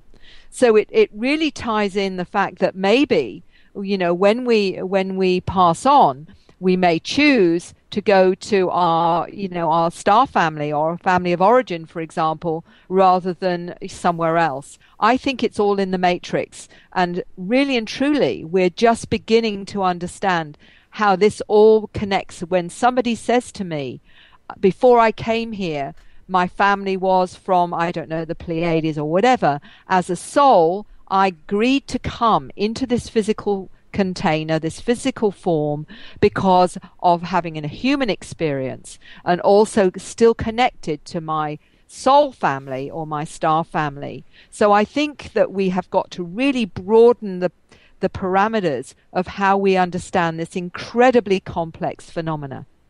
Yeah, and when you say the universe is a hologram, it kind of sinks in with me a little bit, because sometimes we think we've seen things. It's like, oh, I could have swore I saw this or that, and you wonder if it's not just a glitch in the matrix, that we're actually seeing. But you kind of caught my attention when you said how people will sometimes leave their bodies behind, and then be taken to these crafts or what have you. And I've heard before how children could be taken like that, and what will happen is when they're brought to the craft, there'll be like some kind of hologram up that will make them think that they're still in their surroundings in their bedroom or what have you, and so that they feel comfortable. And I bring this up because when I was a kid, I had 2 out-of-body experiences, and they were very strange, but I don't remember being on no crafts or seeing any ETs, unless my sister's ET. I seen her, but I couldn't leave the room. Every time I tried to open the door, I would open the door, but both doors would be a closet, so I wasn't able to leave. Which didn't make sense. Sorry, Michael, I cut you off. Oh, no, go ahead. I'm done. What does seem to happen is what we call screens.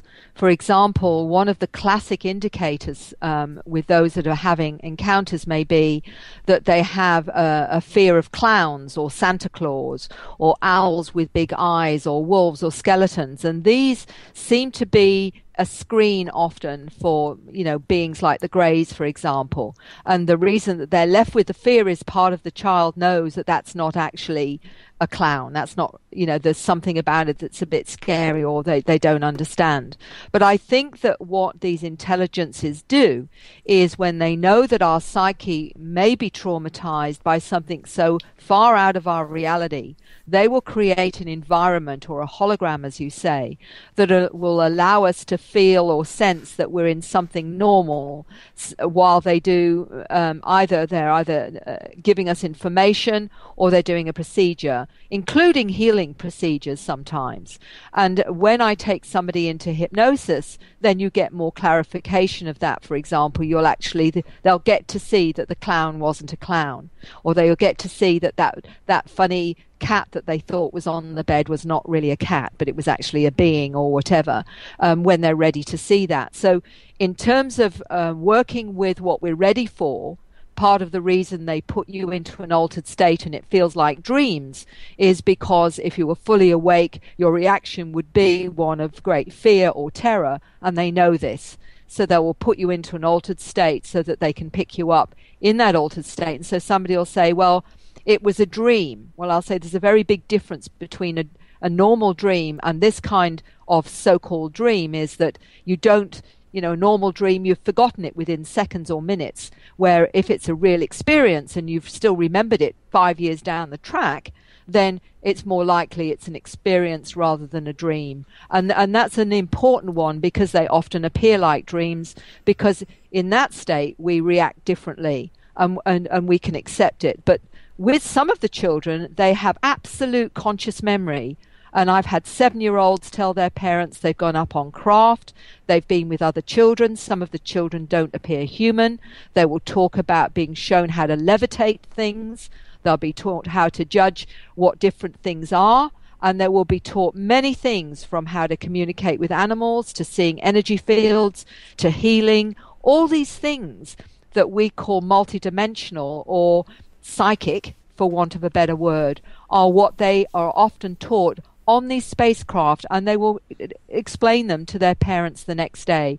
I've had 3 girls of 7 years old, 2 in the US, 1 in here in Sydney, in Melbourne, actually tell their parents they've gone up on spacecraft, they've been taken to another planet, and they've been taught how to levitate things.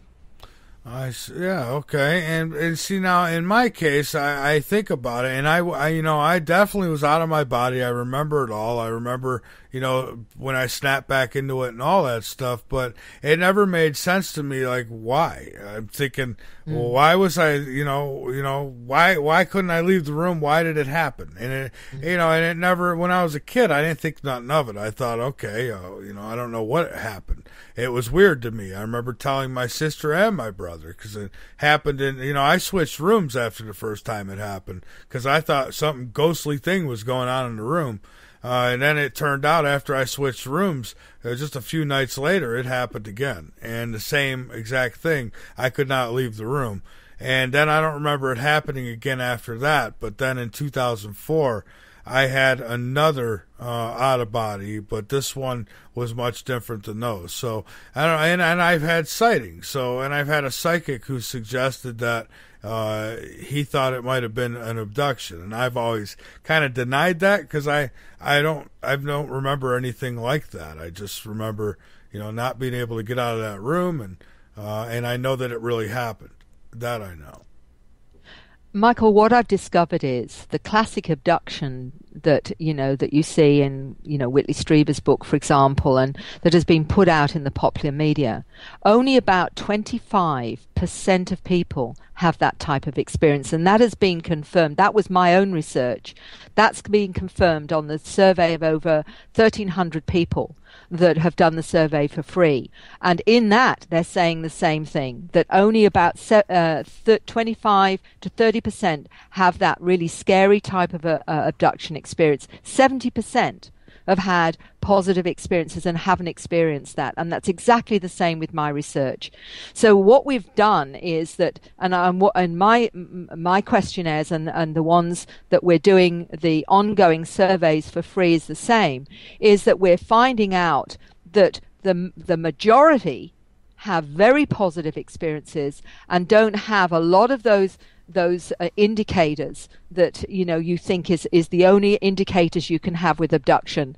There are a lot of broader patterns of experience, such as feeling like you've never belonged here, feeling like you've been adopted rather than feeling you're connected to your siblings in the normal kind of a way.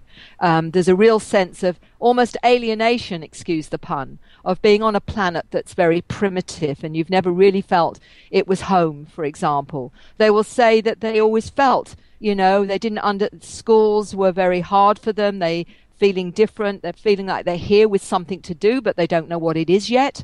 There's a feeling of none of this makes sense on this planet. The way things are orchestrated on this planet doesn't make sense. This feeling of, sense of purpose and mission. Many of them get drawn into healing. Many of them get drawn into, they say, look, what was taught at school was rubbish. I just knew it was wrong, for example. And these are the kinds of individuals that are coming to me. So they don't have the classic abductions at all. But there's no doubt in my mind from what they're telling me that they've had ongoing interactions, but it's not been the same. It's been a far more gentle interaction, a far more of a knowing and a sense of communication with maybe I call them their guides. They may call them their angels, or they may call them, I call it your non-physical team that give you information, and they have a sense of connection to the angelic realm, or to, guides, or or angels, or even, Jesus, and those religious figures. And that's the way that they have had their experience. So it's far broader, Michael, than this abduction kind of questionnaire. We're looking at a far broader phenomena, and for many, it's nothing like the abduction whatsoever. Oh, that makes a whole lot of sense then. To me, you know, I think it would probably be worth it just to get a regression just for the heck of it and see where it goes. Not that right now at this moment, I don't feel like anything like that happened. I guess for me, I want to remember seeing the ship. I want to remember seeing the beings, and I don't remember anything like that. But I do remember wanting to get out of that room. And so that kind of sits in my mind, and there must have been a reason for that. So, interesting stuff. So I'll have to, if you're ever in South Carolina, yeah, let me know. I'd be glad to. I don't know how it works. How does it work? Somebody, do you have many sessions, or is it one session? Sometimes one is enough, and what I can tell you is that it's always been of benefit. I have never had anyone leave my office or after a session, because I can do sessions over Skype too. I've done hypnosis to the US, to the UK, to Sweden, to Europe, so you can do it over Skype. It's not you don't have to actually be in the same room to be able to do it. But what I have seen is the understanding that people gain from that exploration is very much worth it to them. And for them, it may just be that little concern about an experience that they've never fully understood. And I've got some regressions actually on YouTube where I've shown how it works and what kind of questions that you can ask, which sort of demystified a little bit. And all of those were done over Skype. They were actually filmed. And one of them is with Peter Slattery, but I've got more if anyone is interested, just to contact me. And I can give you the links, and you can see for yourself how it works. And there's nothing about it that is scary whatsoever. That's fantastic. So you would actually be able to do something like this over Skype?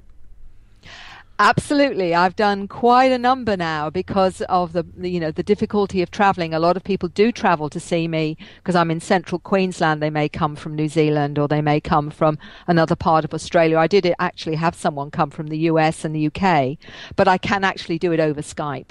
And it's been very, very successful. So it's just a matter of, having a good internet access, actually. That's the primary one. And, having a sense of what it is that you want to know. I see. Well, I'll tell you what, once I get a camera, maybe I'll get in contact with you and we could do something like that. And as long as I don't go crazy, I'll share it with everybody. But that sounds really interesting. All right. So I guess that then when people say that they think they've had an out-of-body experience, it might be a heck of a lot more than just that, huh? I think absolutely. And this is the thing that I do try and demystify, is that the fact that the public think there's only a certain type of experience that means you're having extraterrestrial encounters. In fact, this has been part of the popular media that makes it very sensationalized and very traumatic. This is really only less than a third of those that have extraterrestrial encounters. And it was really good when we did the survey, which is, I'd say, about 1,300 to 1,400 people now, that validated my own research that was saying it was only 25, maximum 30%. And some of those, the reason they were traumatized was because of it was my lab. It wasn't actually the extraterrestrial at all. It was, in fact, not only my lab, but very traumatic. The most traumatic was the my lab of all of them. Fantastic. We've got Ira on the line here. He's calling in. Ira, welcome aboard. You're on with myself and Mary. Well, hi guys. Hi Mary. It's really been a fascinating talk tonight. I've definitely enjoyed listening to it. I thought I would call in real quick and speak to you about. You were speaking earlier about the feeling of like downloading information, and I know that I, for one, am a person who, like, almost every night I have dreams where I feel like I literally feel the sensation of information being downloaded into me. And it's kind of a creepy but cool feeling at the same time. And I know that I'm not the only one. I kind of wondered if maybe you'd speak a little bit more on that, what kind of things you found out from people about that kind of an experience. Thank you, Ira. I'm glad that you've asked me, because that's the bit that I'm particularly interested in. one of the fascinating evidence, I call it, of this reality, and I'm amazed it's not taken more seriously, is what I call the outcomes after these experiences, which are totally transformative. Not only do they have downloads of a whole range of subjects, like the origin of the species, right through to physics, right through to their understanding of themselves, genetics. It can be a whole range of information. Some of it comes in what I call compressed files. That is, that the person will suddenly find themselves writing strange script, or almost some of it will look like hieroglyphs, some of it will actually look like shorthand. Which they tell me when you look at it, that particular script that only looks two-dimensional, multi-dimensionally, that particular one symbol could contain information that would fill a room with encyclopedias. So it's compressed files of information that they can't necessarily access now, but there's almost a timing to it, for example. There'll be some that speak all these unusual languages I call star languages, and when you hear a 9-year-old that tells you, and one did from Sweden tell me that she speaks 3 star languages, and one of them, where she speaks that frequency to water, actually purifies water. Her mother's a linguist, and she said, Mary, the water tastes differently. Now, some people would think that's really strange unless they're aware of Masaru Emoto, the Japanese scientist that worked with water and was showing how frequencies can purify water, such as music, prayer, intent, can actually change the very nature of water. So frequencies, whether they're star languages or whatever it is, can actually alter the nature of water. So here we've got children speaking languages, writing strange script. We've got adults doing the same, coming out with languages. Sometimes even in the middle of the night, someone will say, my wife says I speak these strange languages in my sleep. And I suspect that they're having some kind of communication or dialogue with whoever it is they're interacting with as well. These star languages are being recognized by other people. When I play them, they will be emotional. They'll say, that's from my family. So this is all this extra stuff that's been happening after contact. And I'm amazed it's not looked at more when you see these complex artistic drawings, geometric drawings, and that's all information. But it's complex, and for some people it acts as a kind of catalyst or a trigger to on some other level, which seems to open them up in some way. When I play these languages, sometimes at presentations, I'll have people in tears, or they'll start writing a script. Like one nurse did. She said, as soon as I heard the language, I had to write this script, Mary. It's almost like it's in us. It's being downloaded, and it's waiting for some particular point where we can access it. Although I will tell you, a 7-year-old whose mother contacted me and had my book Awakening, which has the script in it, and this little 7-year-old said to her mother, I can read that. And this little 7-year-old over Skype, she lives in Queensland, I said to her, can you read it to me? And she said, oh yes. So she looked at this shorthand script that an experiencer had done. I said, can you read it in the language? And she said, yes. And do you want it in English? She said to me. And I said, would you do that as well? She said, yes. So she read it in the star language. She read it to me and translated it to me in English. And then I said to her, what's the source of this information? And she said, oh, that's the Greys. Now, this is a 7-year-old girl, not only recognizing the script, knowing she could speak the language, also translate it, and also tell me the source of it. This is what some of these children are now showing they can do. So it's, when you say, well, what's the purpose of all of this? First of all, it's very hard to know, other than the fact that some people on the planet can translate it, do understand it, do recognize it, and this is not just children.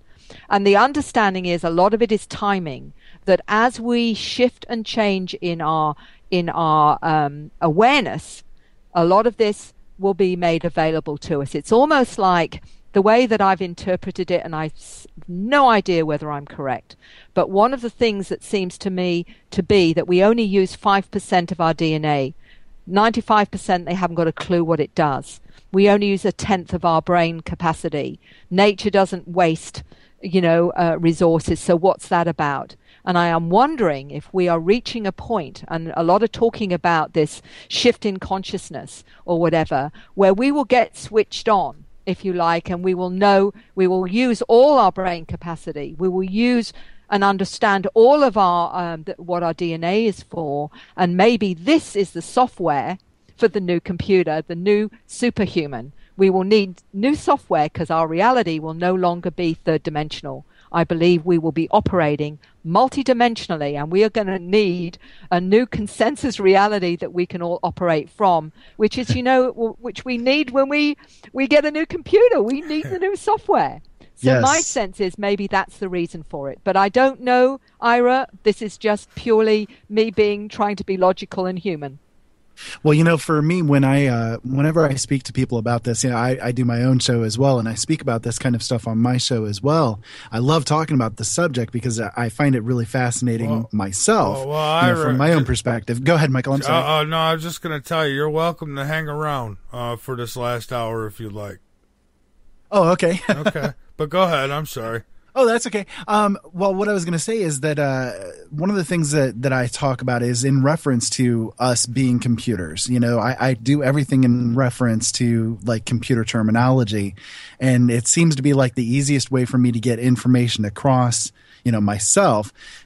Sometimes when I'm sitting or meditating or anything along those lines, I see like these icons in my brain, and I can like double click an icon and I can get information out of myself that was not like right there on the forefront of my mind and that kind of thing. And it's pretty interesting the way that you were describing there. It reminded me of that type of thing.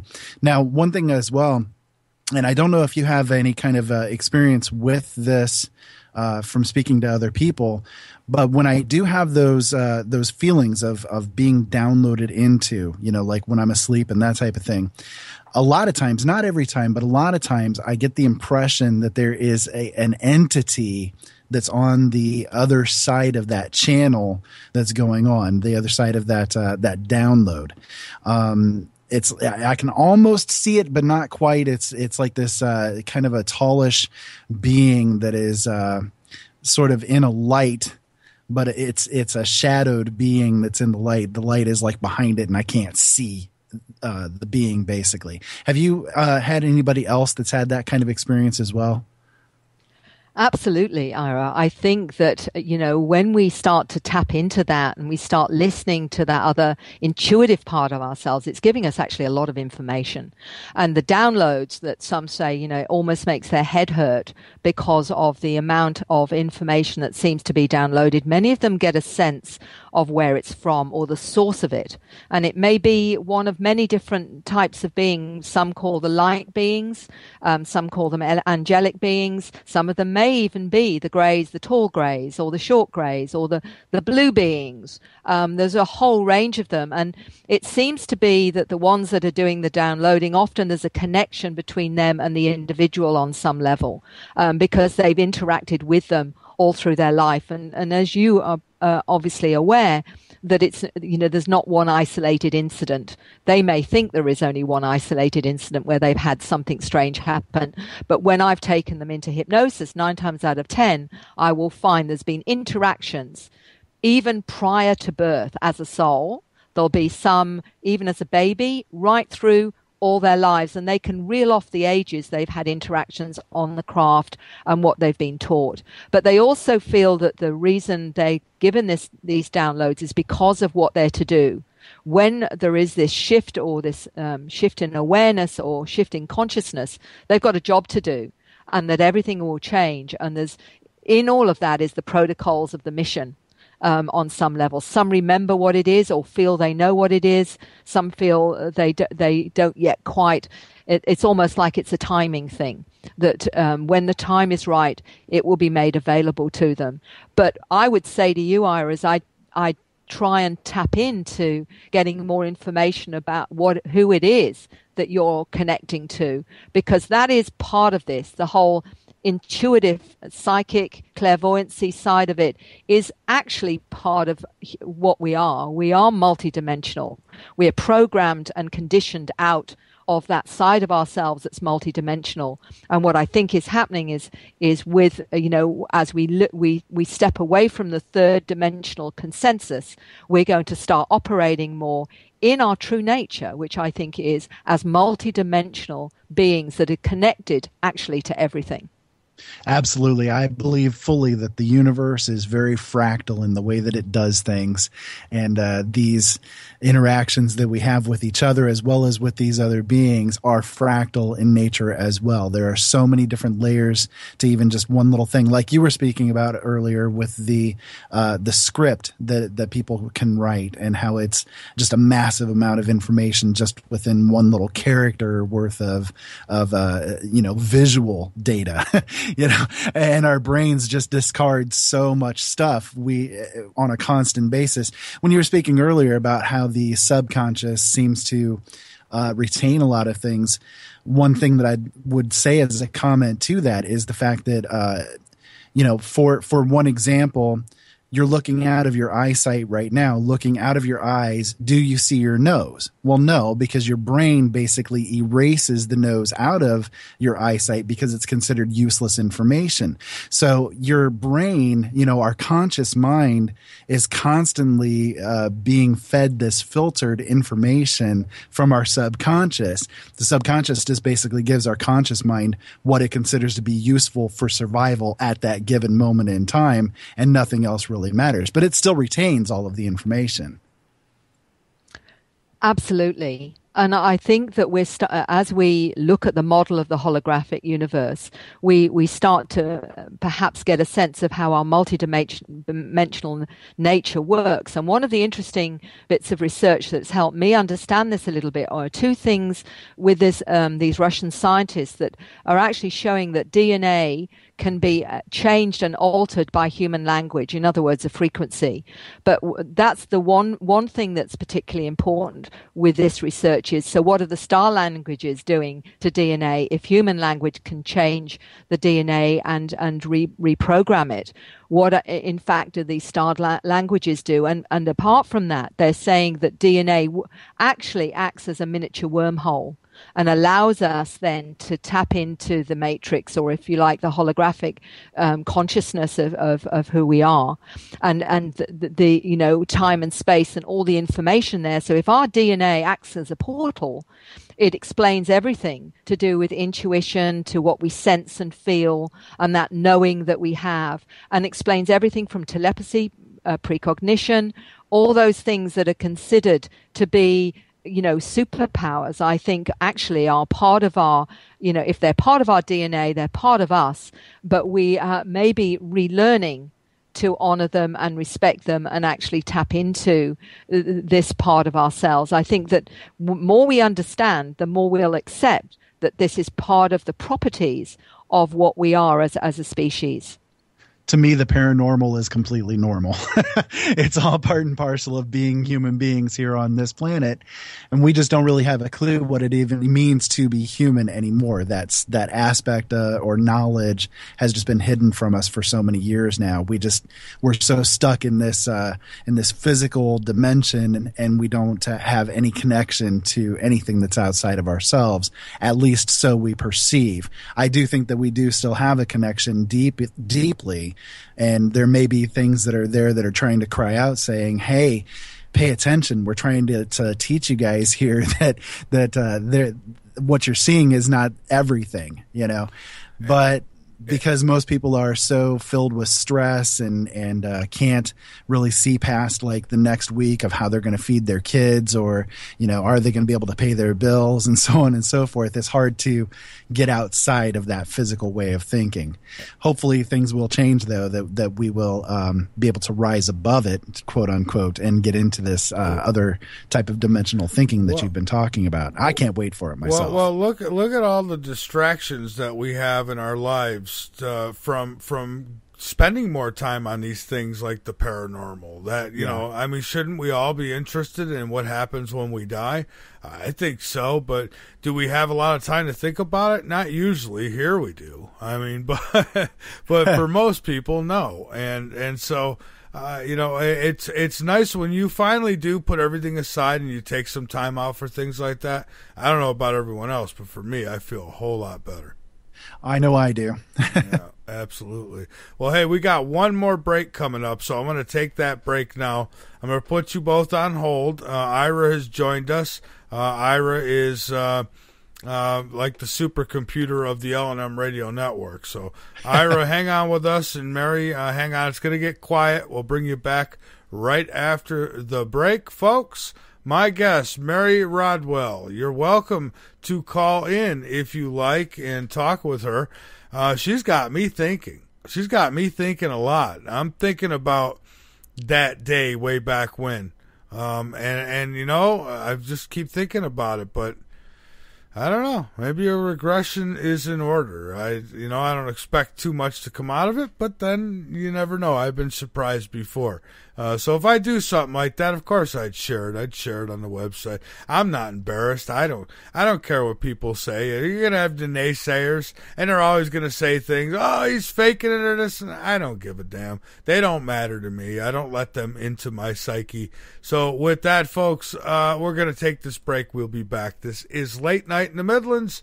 I'm Michael Vera. We're talking about extraterrestrials. We're talking about consciousness. We're talking about you and me. We'll be back.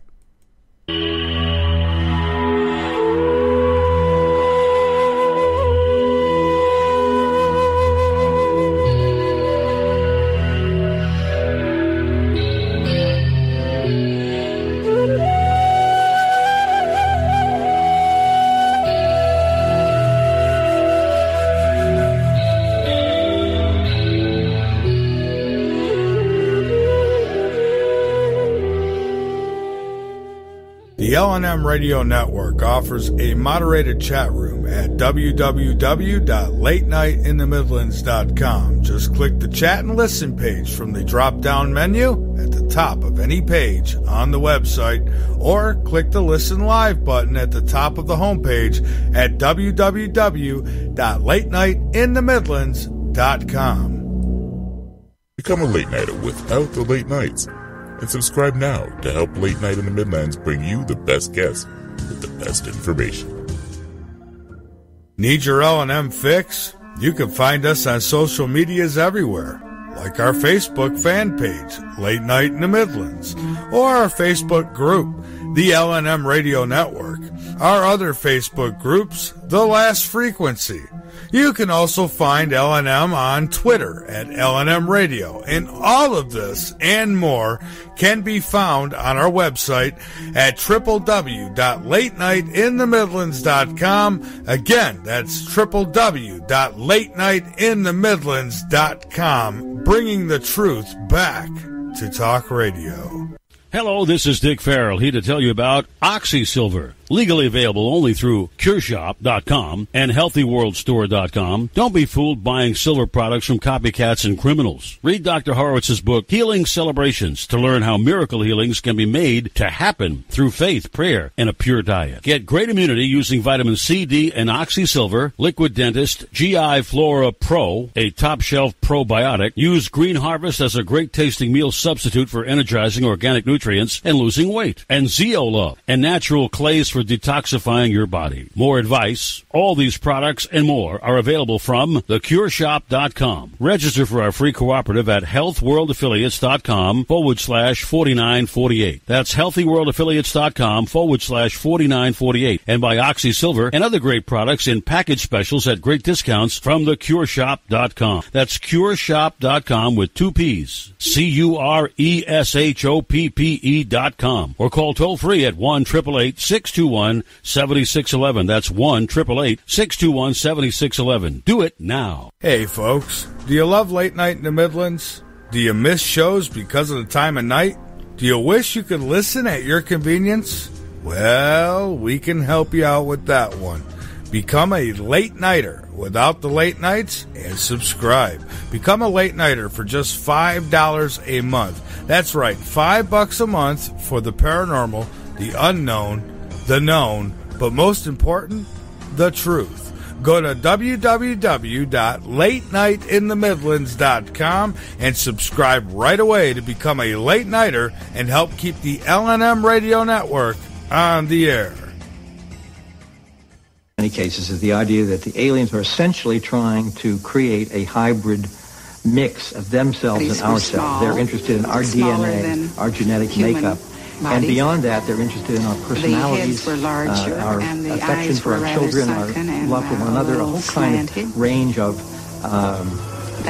what we think of almost the most human characteristics we have emotionally. We have to face up to reality that, for example, the UFO phenomenon is a real phenomenon, no question about it. So anybody who debunks the UFO phenomenon itself don't know what he or she's talking about. Hey, Michael, I promised you I'd call in for a little bit, and here I am. I know that I bashed Bush the entire time. I wasn't even allowed on Coast to Coast there for a while because I was told not to talk about Bush. In the councils of government, we must guard against the acquisition of unwarranted influence, whether sought or unsought, by the military-industrial complex. If you're listening to this, you are the resistance. Late Night in the Midlands. We cover everything.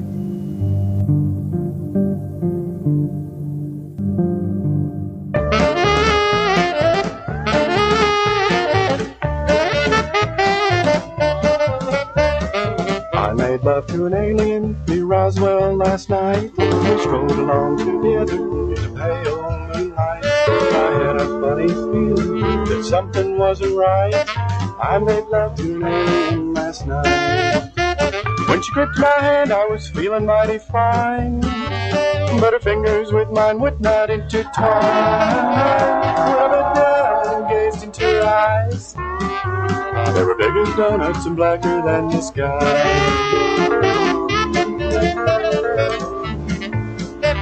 She said, I'm feeling lonely. I said, Lord, so am I. We'll stroll along together, but we won't question why. That ground beneath your feet here is flashing red and white, and sprouting little mushrooms left and right. Then she threw me down and put me on my back. To tell the truth, I thought I'd seen my last. But she settled down and snuggled in my arms, and I made love to that maiden from the stars.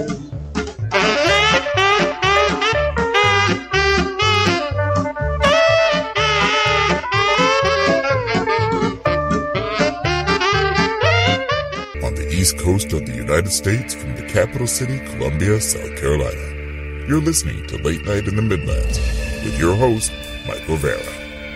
To talk to Michael Vera, dial 803-317-2264 or around the world on Skype. Just use Skype ID Late Night in the Midlands. All right, we are back. This is Late Night in the Midlands, and you know, I've been joking around all day about making love to an alien. I joked with Autumn about it. I've joked with Joshua about it. I've just was talking about it in the chat room, and I don't know, you know, who knows? You get a regression, you find out that you have made love to an alien, whatever night, and next thing you know, you've got a gray out there, and then some years later, you've got some older gray knocking at the door, wanting to know where the heck you've been, and so that was my joke. So I know, ha ha ha, right? So let's get the guest back on the show. Hey, the website's latenightinthemidlands.com. Go on over, become a member, be informed, and inform others. And I promise you, we are sane. We are absolutely sane here. I've got Mary Rodwell with me. She is my guest, and she is staying up really late to be with us tonight. She's not in the United States. And we got Ira, who has joined in as well. So we're back to it. And I want to really quick give another shout out, K98 Talk, High Point Radio, and Dark Matter for blasting us over the air. Thank you. And of course, Ira, thank you for all you do with L&M. We appreciate that too. Glad to do it. So, all right. So we're back, and so Mary, if I know people are asking like crazy, do you do these regressions yourself? Like, can people actually make appointments with you to do this? Yes, they can, although they need to be patient because I have ended up with quite a list of individuals that want to do it. But there are others that do this as well. It depends on if they want me specifically or whether they would like somebody else. Well, I know I would like you to do it. If I was going to do one, I feel comfortable with you. I know I just met you tonight, but I feel sign me up. Hey, you Sign never me know. up. There's just some of these people, they get really emotional over stuff like that. I don't see that happening to me. I don't. But then who knows, right? So, what else you got, Ira? Anything else on your mind? Indeed, I have a few other questions actually. One question would be, in your estimation, how many people do you think out there have actually had these different kinds of encounters and maybe just don't remember it or have any kind of conscious knowledge of it? Do you maybe have any kind of guess as to what that would be? I would say that the whole planet is being targeted, if you like, and that some of us are more awake than others, and depending on how awake you are depends on what your experience is. Because I always come from the understanding, because of my work, I've past lives, in between lives, a lot of the regression work, whether you believe it or not, people experience those.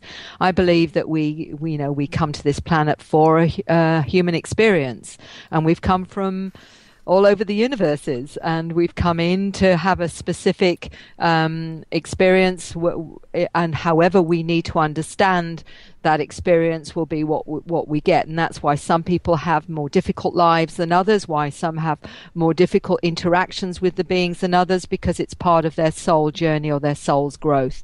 So I believe literally, humanity itself is being, if you like, assisted to shift in consciousness, and for some they're going to turn away from it, and there'll be others that embrace it, and depending on what will take for you to be affected will be a readiness to do so. I mean, you can have a complete paradigm shift by losing someone really close to you that gets you to see life in a different way, a profound grief experience. Other people will see, become aware of the ETs through a near-death experience, because they'll see them in that space, when they get to a point where they're not sure whether they're going to live or come back or stay.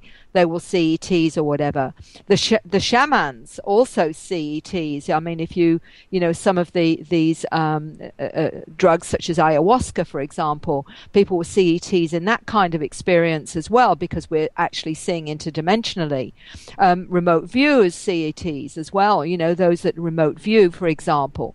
So it's in the matrix, it's in our multidimensional reality, but how you experience it will depend on your particular journey, I believe, and you will choose to be born in a family that has these experiences if it's the intergenerational link. So I know that's a long-worded way of saying, really, I believe that the whole planet is being targeted. It just depends on your level of awareness, just how it will affect you and what you'll experience.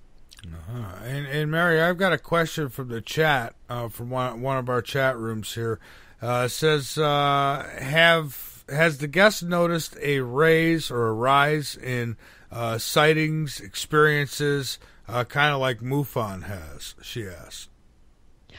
Absolutely. And when I talk about, I know it seems a very metaphysical term, awakening. I think that what seems to be happening is whatever it is that's coming to this planet from these different intelligences, and we also know that the frequencies entering our solar system and this planet are all part of that kind of upgrade or that shift in consciousness.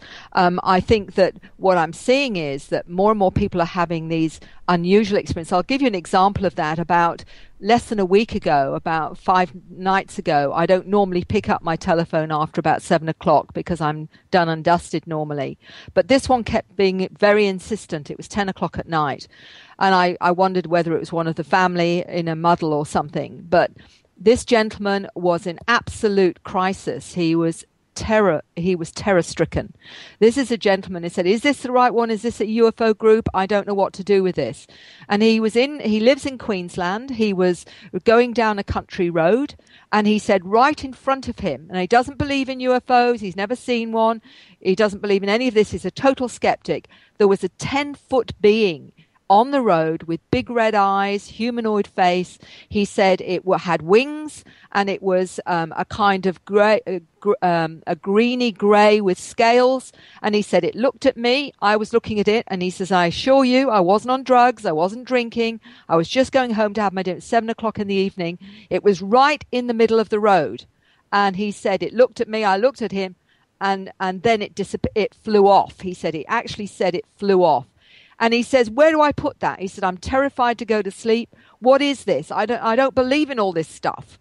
And what I think is happening is that more and more now we're going to get things like this go on, because there does seem to be that shift in awareness where people are seeing more than they've ever seen before, including looking at a person. And one lady said to me, it was like the whole energy around me shifted. And when I was looking at some of these people, normal humans, she said suddenly some of them I realized were actually not quite what they seemed. It was almost like she could see another aspect of them. Almost, she said, I felt like they were part ET. I think we're going to get more of that. I think this is where we're going. That's pretty interesting, Mary. I'm very fascinated by everything that you've said tonight so far. It's really interesting, and I think it answers a lot of questions for a lot of people that are out there, at least from my perspective of things.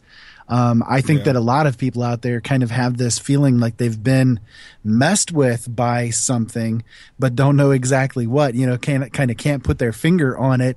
And so maybe it is actually that they're kind of bubbling up from their subconscious that something has occurred with an ET kind of experience, and they just have written it out of their mind basically, so that they can't or they don't face it or don't want to face it or anything like that.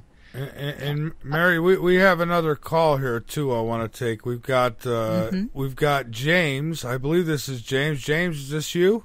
Yep. Hey, how you doing, Michael? All right. How are you? Pretty good. How you doing, Mary? Hi, James. Hi, James. Mary, I've been wanting to get regressed. Actually, I talked with Sandy Mack recently, and she actually told me that I'd been taken 4 times. Actually, I knew about the 3 times when I was age 4.5. But she says I was taken like 7 years ago, and that's when I started going to these UFO conferences and stuff. And I was wondering, well, actually 2 questions. Why would they wait so long to take me again after so many years? And the other one is, I've always had a strong mind. I'm psychic and everything. Is it really hard for me, because I don't believe I can get hypnotized. Is there something that I can do to get regressed, or have you run into people that it's like impossible to regress them? Am I going to have a problem to get regressed because I want to get regressed? 2 very interesting questions. Why do they wait so long? I'm afraid you'd have to ask them. But what I would say to you is that if this is resonating with you, and it plainly is, that when you hear this, that you go into that little a psychic side of you, that intuitive side of you, and sit and ask those questions in a really quiet space and just see what comes to you. You might find you've got more access to information than you realize, because we all have the ability to connect with them. We all have the ability to communicate. This isn't, one person here and there. It's just that we don't know how to do it, or we don't trust it because it's coming from that other part of us that isn't thinking. But we are all intuitive, and we can all get answers. And it may be symbolic. It may be in your mind's eye. It may be a feeling. It may be just a resonance. But you can say, well, why have you not needed to, pick me up for 7 years? Or they have been picking you up, but you are not aware of it, that they've taken you astrally, and it's been in your dream state that they've taken you, and you've just not been aware of it. Because Ira's made a very good point, is that how many people out there may have been having experiences and not knowing what it is. The reason that they don't know what it is, because the standard acceptance of how ET contact happens is the abduction, scary stuff, whereas many of these people don't have that at all. But they'll have many non-ordinary states of experience. They may be very psychic. They may see spirits and all this kind of stuff. They may not have realized that some of that was actually extraterrestrial. I meet many psychics that don't understand that one of their guides actually is not what they think it is. In other words, in the traditional sense, it's actually an extraterrestrial that's been supporting them all through their lives. And it can be a bit of a shock because they don't see the relevance of UFOs when you talk about UFOs. No, I don't actually. That's just part of this big phenomena where we're being interacted with different intelligences. You may see one as an angel, I may interpret it as a light being. It's all the same thing. So a lot of people don't realize, although they're highly intuitive, that they're actually having interactions on multiple levels.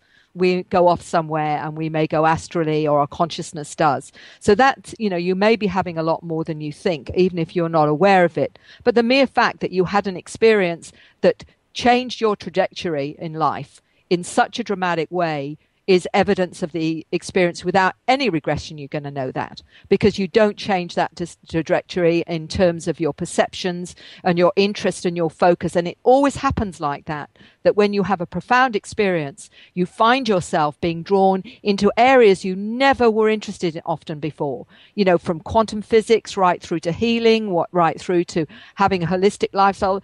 People are completely redirected after a major experience. Getting to get answers, there is more than one way. Yes, you can use regression for some people. If they trust the person that's doing it, they need to do that, and they need to feel ready, because if you're in fear about something, then that will prevent you being relaxed enough to go into that space. But a lot of people that think they can't be regressed can be, but they've got to get the right person. They've got to feel really safe with them, and they've got to be clear about, what it is they want to find out as well. Because if you think that you're going to find something really horrendous at the end of your exploration, you're not going to be terribly keen on some level to do it. So you've got to come to an awareness or a readiness to explore that. And then, with most people, you can get answers. I mean, there are some that are harder to regress because of the fear and because they're afraid of what they're going to find out. But if they trust you enough, you can often lead them into a place where they can start to get information, even if it's just little feelings and knowings and senses that you work with, and you can gradually start to build up a picture. And then each time you work with them, they're that little bit more relaxed, and they'll go into a space where they'll get more and more information. But out of the many hundreds I've done, I've probably only got half a dozen that have never, ever been able to actually let go of the fear and find out information. And that's a very small amount with the many hundreds that I've done. But you've got to trust the individual.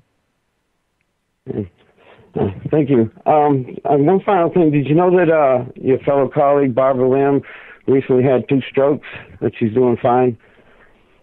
Yes, I did. And she's a most amazing lady and a wonderful friend and colleague. We've spent many times speaking together. And I was very disturbed to hear that she'd been into hospital. But apparently, as you say, she's recovering well and she's back up to speed and she's doing really well, which is just brilliant. Yeah, I sent her a feng shui 7 lucky bamboo stock arrangement last week, and she told me she's slowly getting better, but she's doing fine. She'll be great. Okay, thanks a lot, Mary. Thank you, Mike. All right, you're most welcome, James. Thank you, James. I appreciate the call, my friend. All right, so Native American name. They're talking about Native American names in the chat room. Kind of caught me off guard there. Listen, we've got about another 20-some minutes to go. So, Mary, what I would like to do, unless we get any more calls, I'd like to give you the floor to get out anything that you'd like. And I do want to say that you are a fantastic guest and you're doing great work. And I would love to have you back in the future and keep getting updates on your success.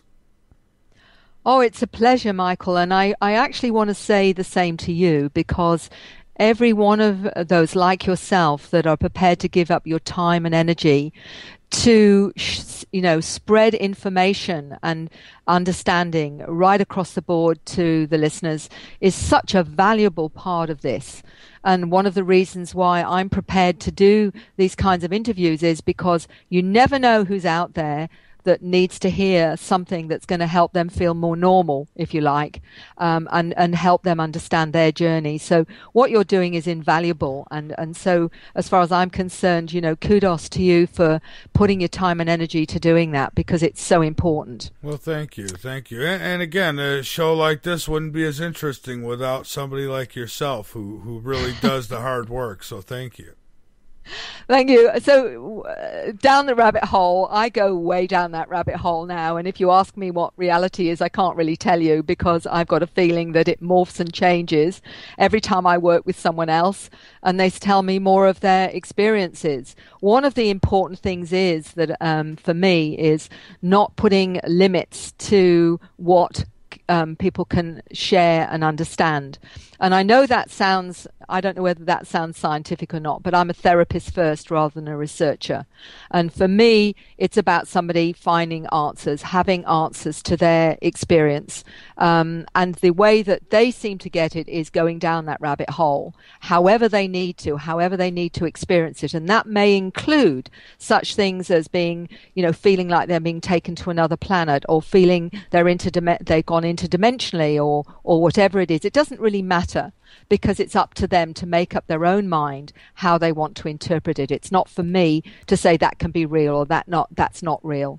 It's up to them to decide what's real or not real for them and what makes the most sense to them. So that's what is the first thing that I'd like to say is to people is what you feel and what you sense, listen to it, because that's another part of your multidimensional self that's giving you information. You can call it your intuition, you can call it your knowing, you can call whatever it is. And when it gives you information, it's giving you information on what isn't part of the third dimensional consensus. So it is giving you information about what you need to know about yourself. So that's the first thing. What I would like to also say, while I've still got a chance and you're giving me free rein here, is that there are a lot of children out there now that do understand what's going on, because the fascinating thing with children is that they don't have the same limits. They're not conditioned by like the adults are. They're not programmed like the adults are. As one 9-year-old told me that when she said, when you go to school, they program you out of your light. And we all know what that means, is that you are programmed into the consensus, which is a very limited way of understanding our reality, because we know that all we're told is if you can't touch, feel, see, or smell it, then it's not real. And we all know that we experience things through our intuition, through our knowing, through our understanding of ourselves. That deep knowing within ourselves are all part of our reality too. So what I think we're needing to do, and Dr. John Mack, the professor of psychiatry, said, was in the Western world, we have to rediscover more of our spiritual self, our soul self, or that multidimensional aspect of ourselves.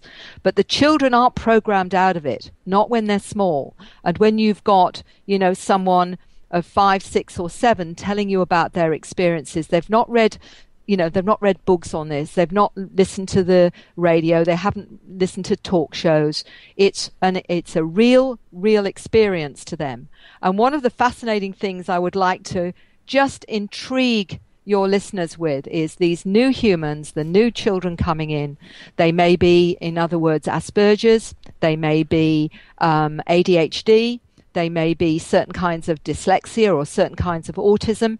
They all seem to convey or seem to access a greater reality than the rest of us. We see them as dysfunctional, but in fact they may be showing us a new way of understanding reality. And this is very, very important, because what I'm understanding is that they seem to have more of the DNA switched on, if you like, or altered, so that they can, in fact, what I've understood, even with autistic children, that they are often telepathic.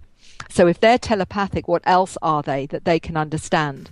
And what I'm understanding about that is that we're seeing reality through the eye of a needle, but they're seeing it through a telescope. They can actually see reality in this broader perspective, if you like.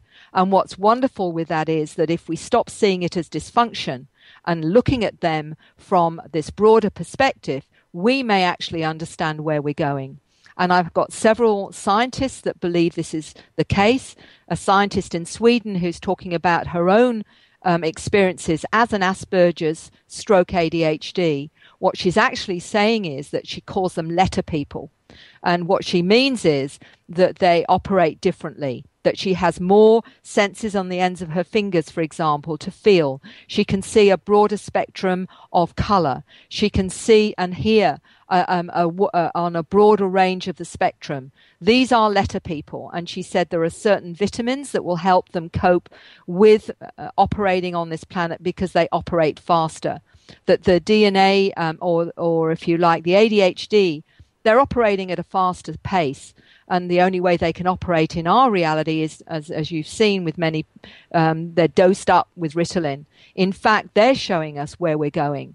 And we've got to start to learn to understand more of their reality rather than program them or shut them down, which is what we're doing at the moment, and trying to get them to function in ours. They're the new human. They're the new species, Homo noeticus. That's where we're going.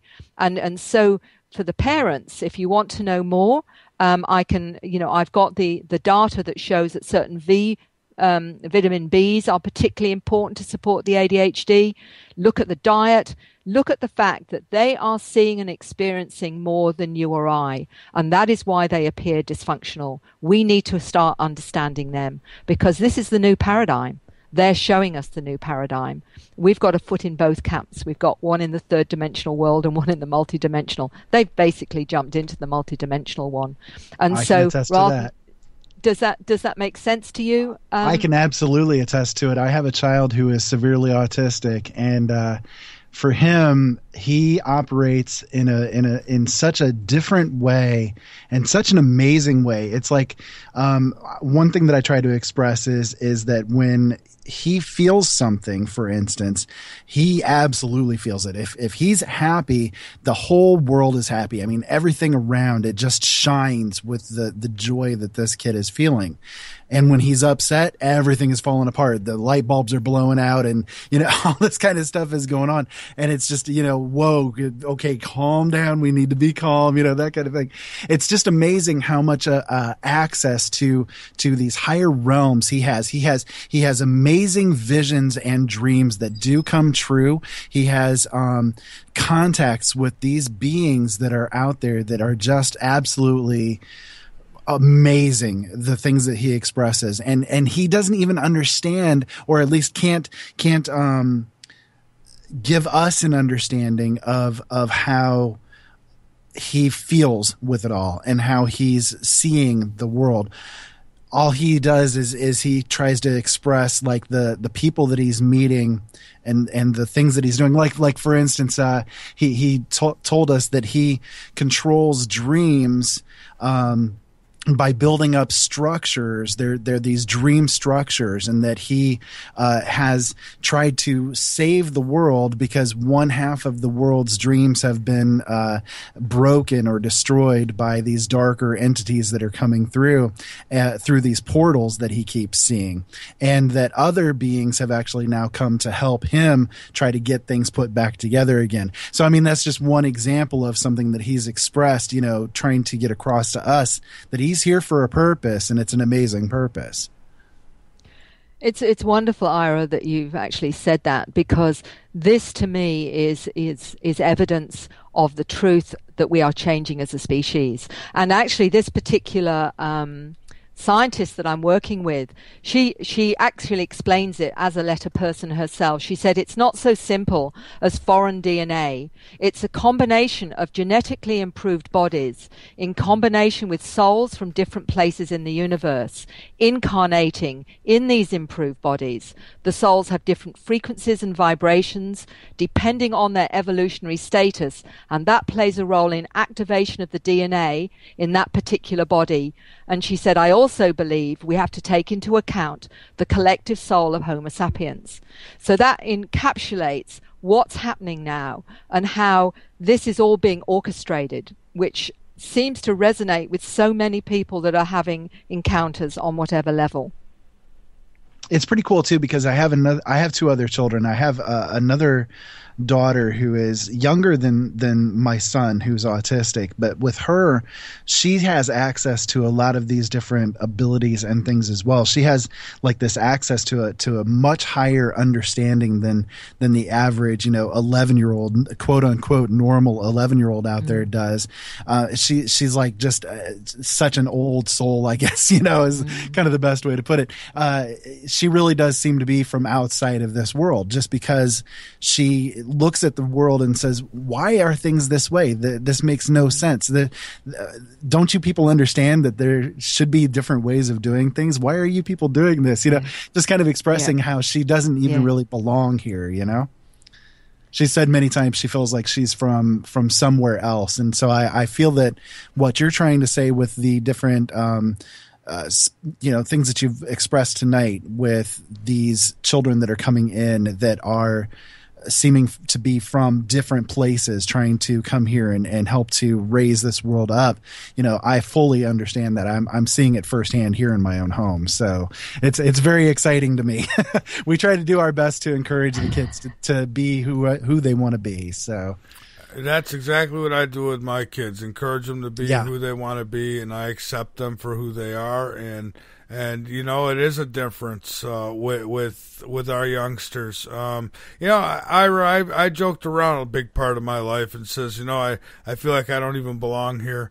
But at times I do feel that way, and so maybe there's something to it. But I know I'm not no star child or anything like that. I mean, I'm too old, right? But these kids, they're just, you get the right ones and they're fantastic. It's like speaking to another adult. It's like they've got this only even better. I mean, they really ask the right questions because their mind hasn't been polluted. And it's amazing. It is. So it is. So Mary, before we run out of time, anything you want to plug and get out there, you're more than welcome to do. And I have really enjoyed speaking with you tonight. Well, it's been a pleasure, and all I would like to say is if you've got children that are telling you things about what they sense and what they feel, listen to them. That's the most important thing of all. I'm writing a book on the new human, the children and the teenagers that know where they're from and have their memories and know they've come here for a reason, because I think it's important that we listen to the children. And I think we even need new schools. But that's another story. So in terms of that, all I would like to say is that we do have surveys for the Foundation for Extraterrestrial Research that will be coming up, a new website. So if you contact CERN and want to know more about FREE, I can give you information.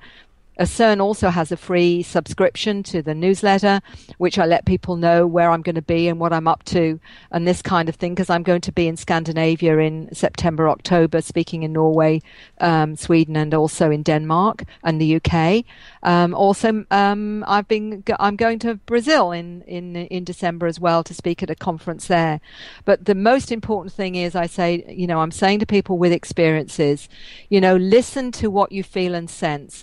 And I know that, Michael, you're feeling you might be too old to be one of the star seeds. To be quite honest, no, you're not. You're just one of the older generations like myself. And we're the ones that are straddling the two worlds. We're the ones that are helping the new ones that are coming in. We're giving them a baseline so they can move forward and be all they can be. So that's why you're doing what you're doing, because you are one of them. Or you wouldn't be doing what you're doing right now. And, you can strangle me after the show if you want. Ira, thank you. You're another one. I've got no doubts in my head that you're one of them, and you're bringing up some beautiful new humans in your family as well. It's been an absolute pleasure, and thank you both so much. Oh, thank you, Mary. And we'll keep you linked up at Late Night in the Midlands, and I'll be in touch because I might actually want to go and try out one of these regressions and see what happens. So thank you. You're most welcome. Take care. All right. Have a good sleep, and thank you for being with us. Mary Rodwell, folks, and she she stood up late for us. She's not in our neck of the woods, and we appreciate that. Ira, a great guest, and you came in at the right time, because that's why I wanted you to stick around, because I knew that we were going to be bringing up the whole autism end of things, and you know, who better to be on that end of the conversation than yourself, because I love her thoughts on it, definitely. Yeah, oh yeah, I think she's got a great perspective on things, and that's why I asked her to come on the show tonight, and it has been a great show. You know, I wasn't sure exactly where we were going to go tonight, but it went in a really, really good direction. And I know I did want to speak about these Star Children, and you know, I don't know. For me, I'm a '70s child, so I don't know. Yeah. Well, you know, a lot of people, they try to poo-poo on the idea of the Star Children or the Indigo, or, you know, however they want to put it. You know, they're kind of all one and the same. A lot of people poo-poo on the idea that they are there, but you know, when you have an experience like with us here in our family, and you see the way that the children are, and I know your kids are the same way. You know, when you see these kids, and there's such a vast difference in these guys as opposed to like what the average kid out there is. You know, it really is an incredible difference between the two, between the way that the mindset just is on a baseline level. And not saying that, you know, our kids are special or anything like that, but you know, I think that they are here to change the world.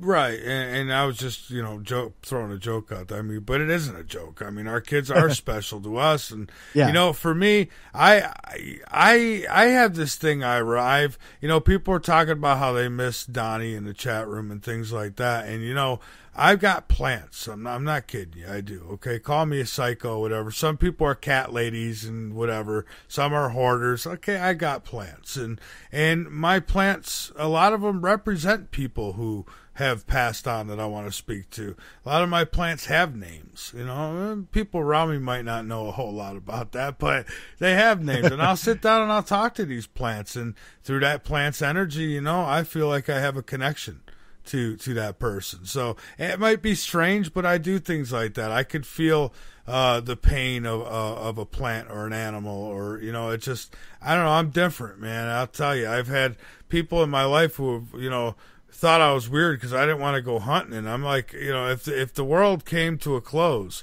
you know, I'm not killing Bugs Bunny to eat. It's just not who I am. I just can't do it. So yeah, you know, I don't know. I'm a different breed, man. For me, you know, I'm the same way. I can definitely feel the pain of others. You know, I can lay hands on and heal people, you know, that kind of thing. The most weirdest experience for me was the day that one of my friends went into labor. I touched her right before she ended up going up to the hospital room to give birth. And from that point forward, I ended up being in labor with her. I was feeling the contractions at the same time that she was feeling the contractions. Oh, good Lord. I can't even handle a toothache, man. She was said, boy, the birth was really easy. I said, yeah, I know, because I'm the one that was feeling it. Well, I could very well be speaking with the first man. I shouldn't even ask this question, but has there been one yet? I'm surprised if not. There's not been a man yet who's delivered some kind of child some way, somehow. No, I know that there's been a couple over the years that have actually carried a child in the abdomen, but not actually birthed, no. Oh, thank God. Well, it's coming. It's coming. Yeah. Just as sure as the White House will light up in rainbows, it's coming. I'm telling you. And that's not a shot at gay people. Do what you want. Just don't do it on my couch. Yeah. And that's my rule. But, Ira, what have you got coming up on your next show? I am going to talk about natural remedies, natural cures, everything from cancer to heart issues to finding pain relief in kind of herbal ways or old style ways and that kind of thing. It should be a pretty good show. All right, sounds good. I have tomorrow night we're going to be talking about the other side. We're going to be discussing near-death experiences. I think that will be interesting. I take a big interest in these topics. I do, and it's I don't know. They never get old to me. I really want to know what's going on the other side, and I'll tell you, I don't just say it. I swear on my life.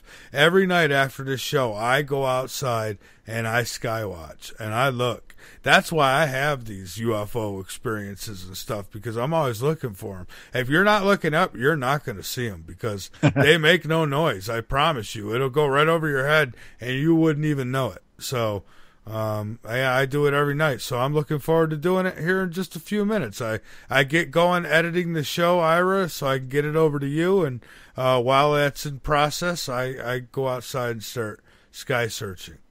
That's amazing. I love to do exactly the same thing. Unfortunately, I can't see as well anymore as I used to.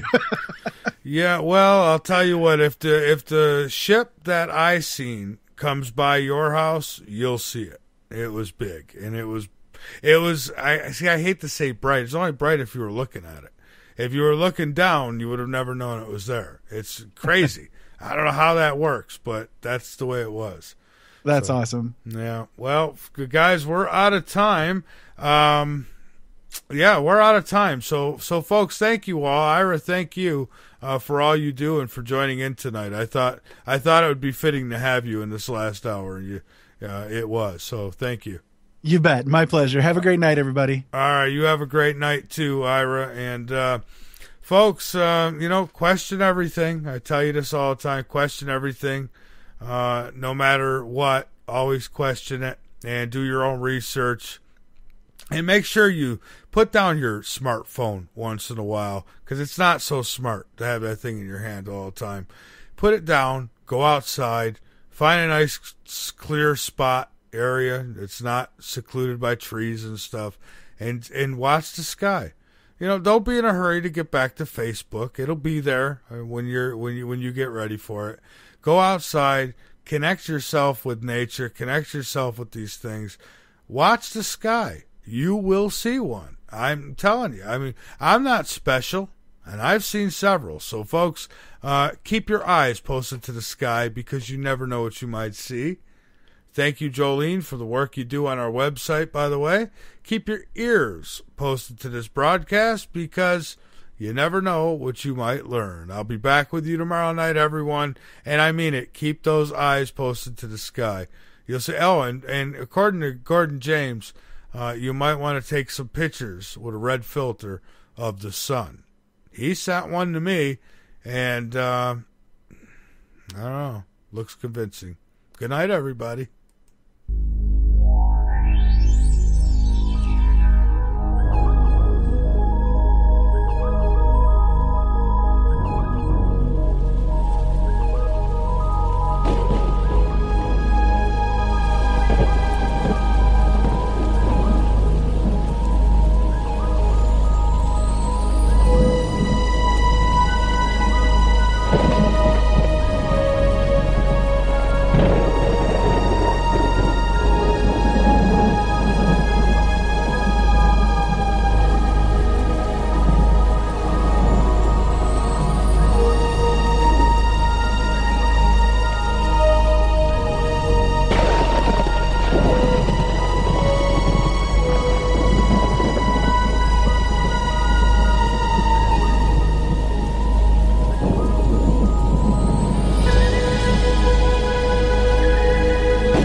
The leader in talk radio on the internet, right here on K98Talk.com.